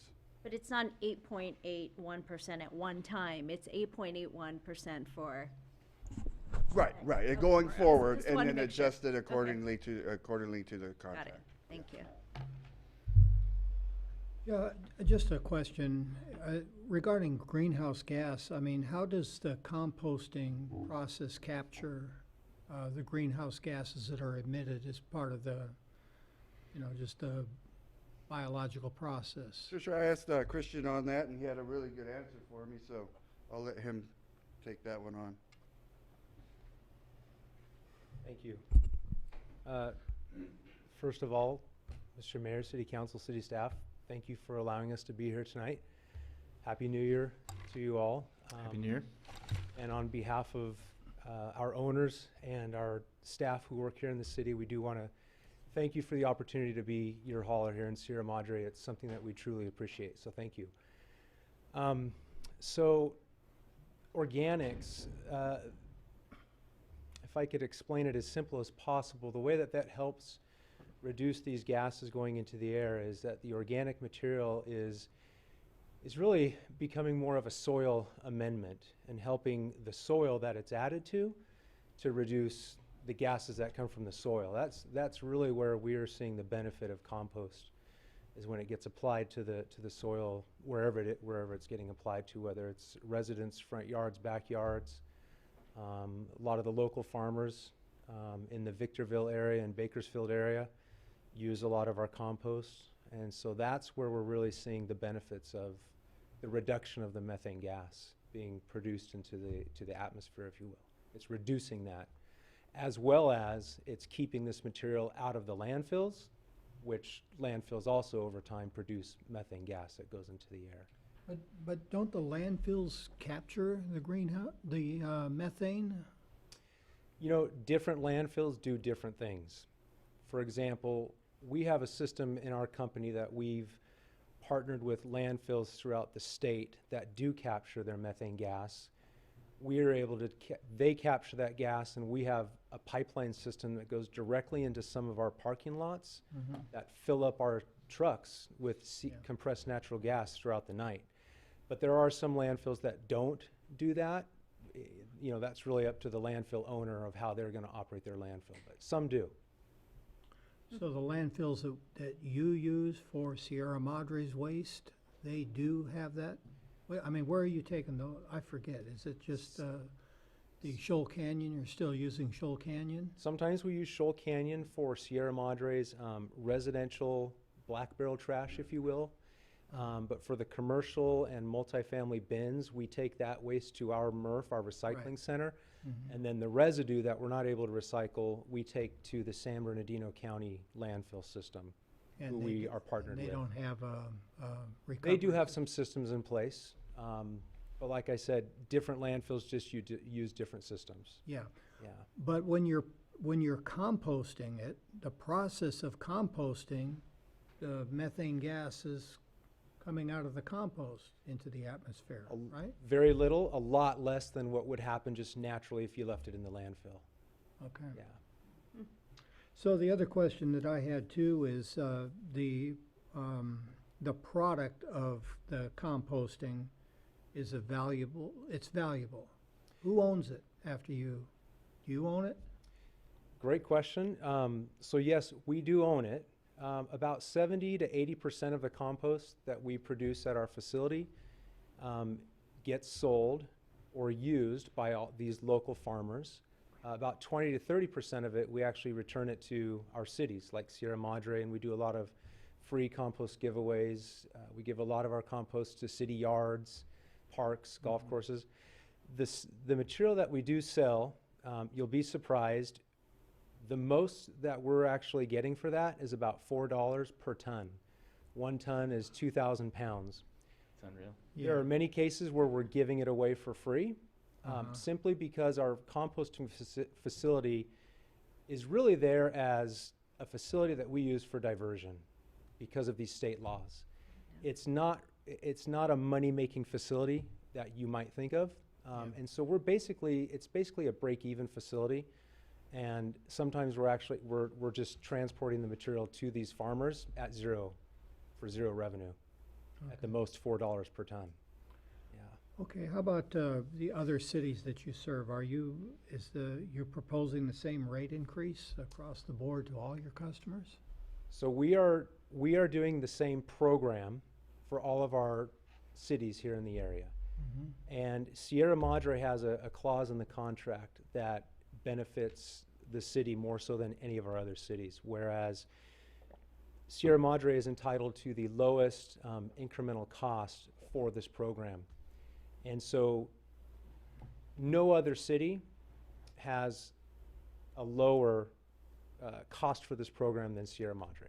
Sierra Madre is benefiting from this clause in your contract.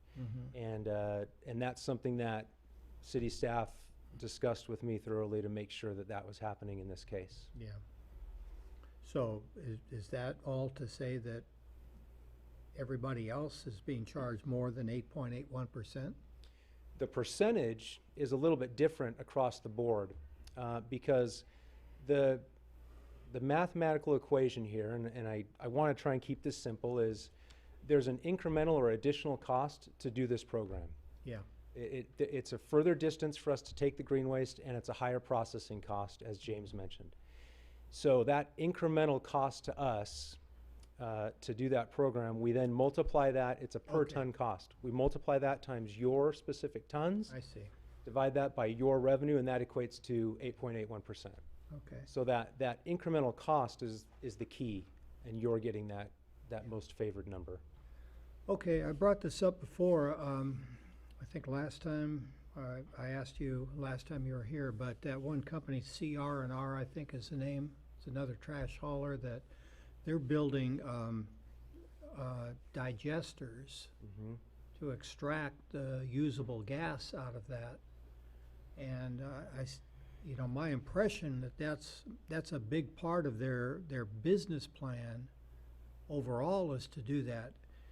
Here, it seems to me that this is an additional cost to us, and you know, there's no other benefit to this, that some farmers are benefiting from the compost that you're delivering, but they're actually doing this to extract a usable product out of this that is reducing their costs in a sense, because they're fueling their trucks with it. So why is that working for them economically and for them, and it's not for us, where it's just resulting in an 8.9% increase for us here? Thank you for the question. You know, the digester that they've built is similar to a digester that we are using for some of our organic material. The residential green waste right now, the best usage of that is to take it to be composted at the facility that we have. We also are taking organic material, mostly from our commercial areas, and also from a process that we're doing at our recycling center and industry, where we are getting a material, it's like a liquid material that we're able to take to a digester in Carson, where we have partnered with county sanitation, and we feed them with that sludge material, and it's turned into fuel that's used to operate trucks. That's something that we have done at no cost to any of our cities, is to do this process, and it's expensive. I can't tell you all the details of this other hauler's financials, so to speak, but I will tell you that cities across the state are all facing rate adjustments. It's probably not realistic to assume that any one hauler is profiting off of these assembly bills that have come down to the state. Our goal here is to help our cities comply, and there's a cost to this compliance. We're trying to keep our costs as low as possible. We are following what these other haulers are doing with their digester facilities, and as we partner with county sanitation, we're also looking into digesters that we might be able to get into later. But the technology is so new that it's not fully developed, and there are some issues that are occurring with the amount of residue at those digestion facilities, where the residue or the trash that still has to go to the landfill is much higher than expected. So while they are able to extract some fuels and some gases to use in the trucks, they're not able to get all of it. What we're finding is at our composting facility, we're getting very high diversion levels, as well as the process we're doing at our recycling facility with county sanitation. So we're taking all that into consideration. Cities are seeing anywhere from 5, 6, 7% all the way up to 15%. I just received my invoice where I live, and I'm getting a 13.3% increase to my residential bill. My wife opened it, handed it to me, and said, "Why is our trash rate going up?" And I looked at it and I said, "I know what this is all about, because this is what I do for." And who's every your day. trash hauler? Republic. Republic. Yeah. So it's happening across the state. Yeah. And Cal Recycle has actually not warned, but educated cities, saying, work with your haulers, get ready for this. It's unfortunately, these are unfunded mandates. It's going to trickle down to the ratepayers, in one way or another. And we're just trying to keep that as low as possible. Okay, all right, thank you. So theoretically, if we don't approve this, does that mean that the city of Sierra Madre would be out of compliance for diversion because Athens would not be diverting our organics to your location? Yeah, I think there's two things to remember here. Is number one, per Assembly Bill 939, which requires every city to meet or exceed at least 50% diversion, that also says that you put in place certain recycling programs. And so if the city council were to say, no, we're not doing this, now you're getting rid of a recycling program, which goes against Assembly Bill 939, and then you would be subject to Cal Recycle's fines and penalties that could be as much as $10,000 per day. And just to fast forward 2 years, 2022, there will be another bill, Senate Bill 1383, that will actually deem it illegal to take green waste to a landfill. So not only is there the law right now that we have to take it to somewhere else, but in 2 years, landfills won't even be able to take it. They'll have to turn those trucks away. So I don't want to say that you can't say no, because I'm never going to tell a city council what to do, but you probably would not be in a good position to say no with CalRecycle. Yeah, welcome back, Thank Mr. you. Warner. Doesn't sound like we have much of a choice here. One question is, if you're, what is actually the green waste that is eligible to be diverted? I mean, you're taking out the food. I don't know how food scraps would get into green waste anyway, so that's a little confusing. But from what I can tell, at least my green waste, it's leaves and branches and lawn. I mean, I don't have a lawn anymore, but it used to. So what exactly, all that can be diverted, I assume, right? Yeah. So are you just taking our green bins, putting it in a truck, and then taking it directly to the American Organic facility, or are you actually sorting this? Because the bill is making it sound like you're taking out all these different green waste that aren't divertible. But I mean, we kind of do that for you, right? I mean, there's not a separation process that Athens is doing with this green Well, waste. Yes and no on all of that. So first of all, yes, the citizens already put their green waste in your green waste barrel. Right. We're still picking that up by itself. We're still putting it in a truck, but now we're taking it to our recycling facility in City of Industry, where we're transferring it into larger trucks to take it out to our composting facility. So there's two places where we're going to look at it and clean it up. One is at our recycling facility. We're going to clean up as much as we can any large pieces of trash that are contaminating it. Then when it gets to Victorville at the composting facility, it goes through another round of cleaning up before it goes through the 2 to 3 month process of turning into compost. And unfortunately, when you visit or see our composting facility, the major culprit is plastic bags.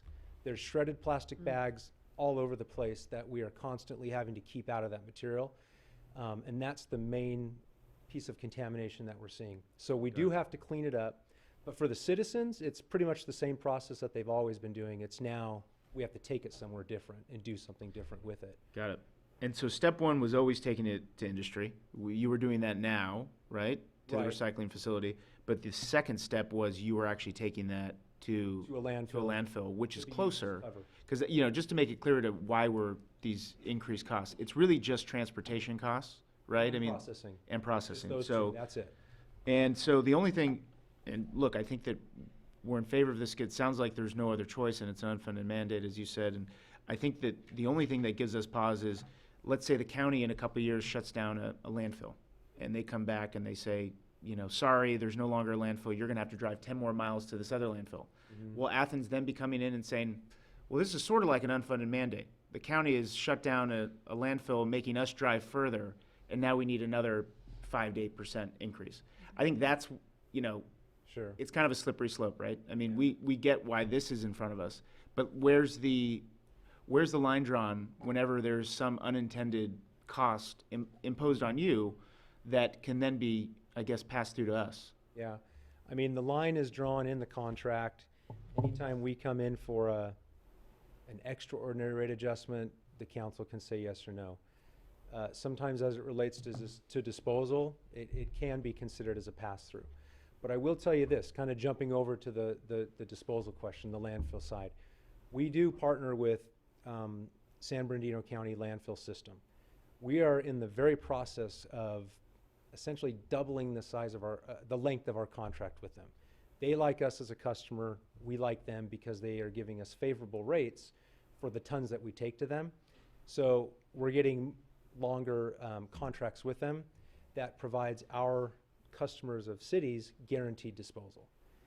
The same thing is happening with our American Organic facility. We were just able to basically get a lease on that land for decades. That's going to last decades. That's going to guarantee your city and all of our other cities guaranteed capacity for your residential green waste, for your organics, just as the same as with the landfills. So we're kind of trying to tie up these long-term disposal agreements, arrangements, if you will, that we have in place right now for exactly that type of that makes sense. Yeah. Okay. We'll open this up for questions, comments from the public. Thank you very much.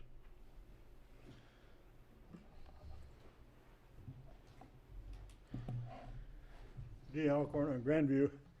I use your compost, by the way. It's Ombre certified like that. I use it. It's very good. Thank you. It's high quality. The question I had though is now in the past, they picked up our stuff, and I've gotten the compost back. So there's a process. There's a process in place right now.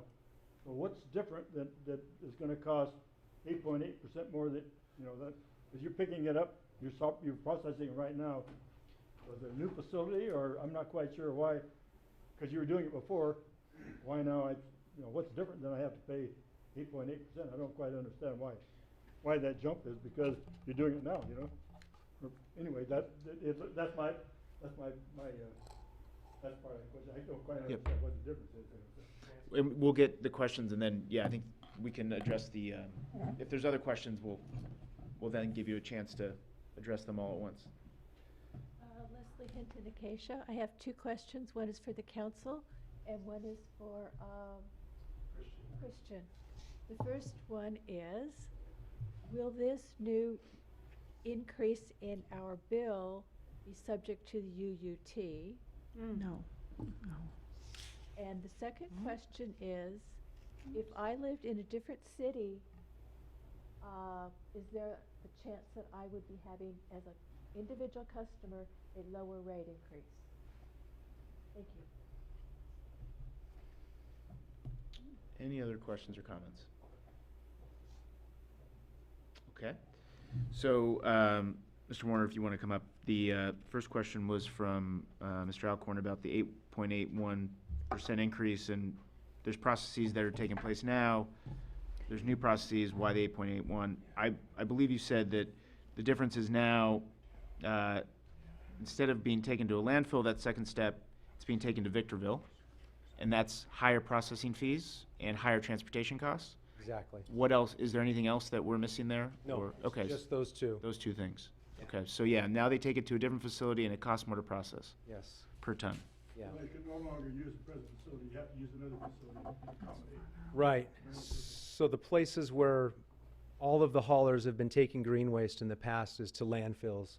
And they actually spread that residential green waste as a layer at the end of the day over the trash. And that's how they build up their landfill. They do a layer of trash, then green waste and dirt. So where landfills actually wanted that material, now this law says it can't go there anymore and be counted as diversion or recycling. And so we're all being required to take it somewhere else to be composted. So you can imagine when you take green waste to a landfill and they just spread it on top of the trash, that's a process. Now it's going to a composting facility, and it's going through a 2 to 3 month process.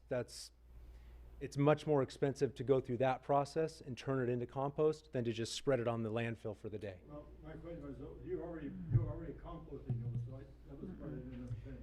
You are composting now. So Before that, we weren't composting your residential green waste. We were actually composting commercial organics from other sources, and then we were sharing it all with all of our cities, which is where you got it in the That's past. a good question.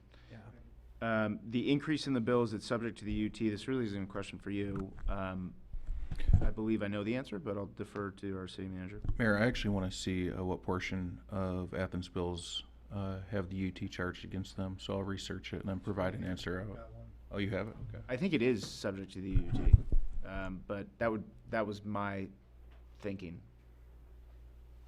Utility users tax. As we figure that out, let's go to the third one. The question was, if a resident were in a different city, would they be receiving a potentially lower rate increase, right?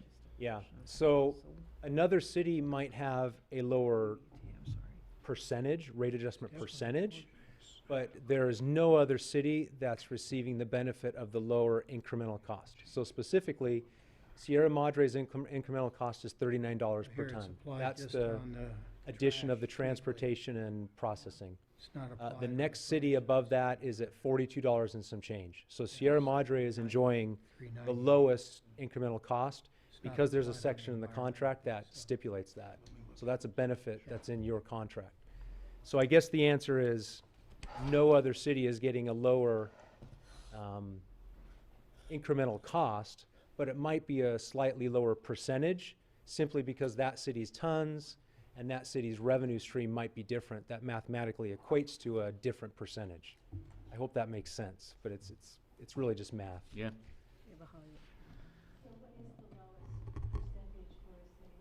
Right now, the lowest that's been, right, The question is, what's the lowest percentage for a the city? lowest percentage that's been approved by any other city right now is still in the 8s. I want to say 8.2% was the lowest so far. But again, I just want to press upon the point that your city is getting the benefit of the lowest incremental cost per ton. Sorry, I'm just gonna, for the public, I just want to make sure, no, you can come back up. I'll let you just, if you want to ask another question quickly, I'll let you I want to make sure people are hearing what you're saying, just so we don't have a back and forth dialogue. Do you have the ability to lower ours to the lowest amount you're charging other people? I think the answer to that, and I think I'll answer Leslie's question, I think we are already at the lowest incremental cost possible. No, I'm not talking about incremental cost. I'm talking about person, because I know how to play with numbers. And that's what I feel is happening right now. I just want to know, do you have the ability to lower our individual increases? If you chose to. So the answer is, in short, no, we don't have that ability because we have to cover the cost of this program. Otherwise, we'd be going out of business eventually over time if we spent more money than what we had coming in for this program. So we don't have that ability, but there are things in place in this contract that protect the city and you from us going the opposite direction and going higher than what it should be. Yeah. So, Mayor, also the percentage increase, when we try and compare them, would assume that everyone's starting from the same base. Right, well, that's the whole difference of the percentage. Right, cities pay different amounts, so a smaller percentage increase may actually be a higher dollar increase in other cities. That means they were paying more originally. Correct. Right, well, some, like South Pasadena, they go into the property to pull the trash cans out. They pay more than us, so. Yeah. And did we get an answer on, are we gonna have to on the I'm gonna UT question? research the Yeah, UT. so we'll come back and report on that, but, we'll bring it back to council. Any comments before we, vote on this? If not, I'll entertain a motion. I move to approve. I would like to comment if I could. Oh, yeah, I'm sorry, go ahead. You should be getting hazard pay for this job. You did a great job. You're a great representative of your company. It's a fine company. I'm really, talking about my principal advisor in life has nothing to do with politics. It's my wife. And with the recent tax adjustments we had coming from Washington a couple of years, we got hit really hard. And cost of living is very high here in California. It's high for everybody in this city. And this is, several times the cost of inflation. So this is a very significant price increase. And I do believe what you're saying is true. I think the nut of the problem is that we have had our legs cut out from under us as elected representatives. And this has happened multiple times since I've been on the council, where the state or the federal government, sometimes both, tells us to do something and they don't send us the money to do it with. And they're sitting on record surpluses up there at the state. They're sitting on an $18 billion rainy day fund. I don't see why they couldn't send the cities the money, because I think it's a good idea, don't get me wrong, but I don't see why the cities couldn't be sent some of the money to pay for this, since we've already sent them taxes that they're sitting on. But to charge us the taxes and to do this, it's just kind of more of the reason. It's very difficult for me to make the case. I teach politics and government at the college level. It's very difficult for me to make the case to my students that we are still a democracy when basic issues like this are essentially taken from us. And I'm not talking about us as elected officials. I'm talking about the ratepayers in this city. Because you're going to have to pay more, and you really didn't have much say about it. And I don't think that's the way, to me, optimally, here's my 10 cents worth. Optimally, I don't think that's the way public policy should work. I think there ought to be substantial buy-in by the public before we'd agree to something like this. So anyway, I want to say I'll support it because I have to, and I think we all know that we have to. but I do it with a great amount of reservation and kind of a resentment towards the people who would do this. I think that they are quick to make rules for us to follow, but they're not as quick to understand the consequences. Okay, I have no comments. And you're still okay? I'm still okay. I'll Okay. just echo I know, it's hard to, That's it's, the bad I know, no, that was good, and I'll just say, and just adding on to that, I do think that, given that, and I agree with all of it, I do think that this is, it's sort of scary, not because of the rate increase and not because of the intricacies of what's going on here, but because we are running out of space to store solid waste. And because of the China sword and because of what has really happened globally to recycling and with the prevalence of single-use plastics, to me, this is really worrisome because it's showing me that there's going to come a time, probably the next generation is going to feel it acutely, where there's no more San Bernardino landfills and there's no more, they're shutting down landfills. I mean, where is our solid waste going to go? And I think these diversion projects and programs are very short-term solutions that are high-priced, and they are being felt by all of us bluntly. But I think that we all need to think about, in some ways, we're just so spoiled in that our solid waste gets taken from us once a week and goes somewhere where we never see it again. And I think that it's easy to kind of, hear no evil, see no evil. But that is kind of beyond what you're asking for today. I know you came about a year ago to ask for a rate increase, and we said no. And so there's a motion on the table to approve it. I'll second. Second it. And all those in favor? Aye. Aye. So thank you, Mr. Warner, Mr. Chen. Always good to see you, Ed Chen. And I think on this note, when's the next compost giveaway? Because people, it is very popular, and I know Ed is always there doing them. So. Very soon we're discussing around the top of the Earth Day. Okay, great. Thank you, gentlemen. Take care. And our last item is the adoption of Ordinance 1423, amending municipal code to include e-cigarettes. Hi, good evening, Mayor and members of council. So item 5 tonight is concerning Ordinance 1423, which would amend municipal code to include e-cigarettes. Staff is recommending that council read by title only for first reading and adopt Ordinance 1423, which would amend Title 5, Chapter 5.58, and Title 8, Chapters 8.06 and 8.28 of the Municipal Code, regulating smoking to include e-cigarettes and other electronic smoking devices. This concern was raised during public comment on November 12th of last year. Staff was directed to research into this and look at our municipal code and see what we could do to incorporate e-cigarettes in our current smoking ordinance. So the use of e-cigarettes has been on the rise in recent years, and currently our city code does not include any use of e-cigarettes in the 3 sections that refer to smoking. So this proposed ordinance would add a definition to e-cigarettes to our current code in section 5.58 and would essentially prohibit the use of e-cigarettes or any electronic smoking devices in any locations where smoking is currently prohibited. It's important to note that this ordinance wouldn't change any locations where individuals can or cannot smoke. It would simply add e-cigarettes to this list of prohibited smoking devices. Thank you, Manager Analyst Kanowski, and you did a great job. Was this your first presentation in front of us, or? No, I presented maybe a year or Okay. 2 ago. Well, but were you a full-time employee at that point, or were you? I was an intern. Yeah, you're an intern. So first time as a full-time employee? Yes. Well done. And thank you again to Deb Sheridan. This is on the agenda because of Deb. This is Leslie. Oh, Leslie. Leslie, and then, okay, excuse me. I'm getting everyone wrong. Well, I'm going to thank both of you. Good teamwork here. For bringing this to our attention and for getting this done so quickly. So, well done. Any questions? I have no questions. I had a question about the scope of the change.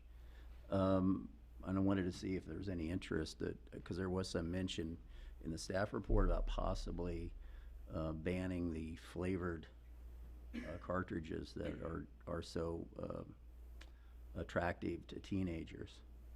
And that's not in this change, and I was wondering to know if we could address that tonight, or if there's even any interest in doing Ban the it. sale or the use of it? The sale of it inside Right. the city.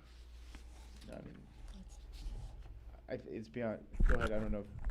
Mayor, it's something I would like to conference the city attorney about and then bring back. Okay. Bring it back. I think it's a good question. Fair enough. Right, Mayor, if I may, just to point out that there is a slightly revised version of the ordinance that's a little different from the one that's in your packet. It is substantively exactly the same language. The changes are formatting changes to the ordinance. And so whatever action you take tonight, if you would consider the amended copy that's on the dais. Still ordinance 1423? Yes. Any questions?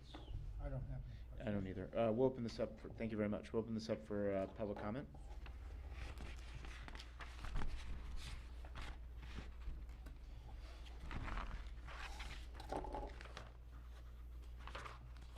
Deb Sheridan, Valley Vista Drive. Once again, I would like to thank you for putting this on the agenda, and this also, I think, is very important.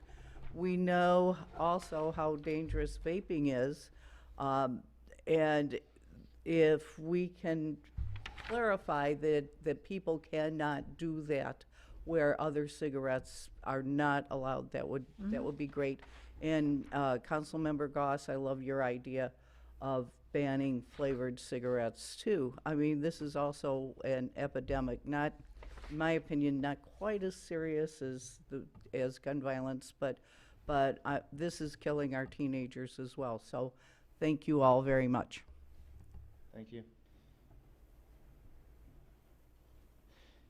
Yeah, we'll bring it back. It's very timely. I mean, there was an editorial in the LA Times today about banning flavored vaping, and there was also a video that was circulating about showing a toddler vaping. I mean, it was insane. So I think that we should definitely look into Councilmember Goss's suggestion. I think it's a good one. But I'll take a motion on this resolution, or the ordinance at this point. I'll move to approve it. Second. All those in favor? Aye. And that's unanimous. Thank you very much. And that brings us to the end of our agenda. Any items for future agendas? And seeing none, I'll take a motion to adjourn. So moved. All those in favor? Aye. Aye. Thank you.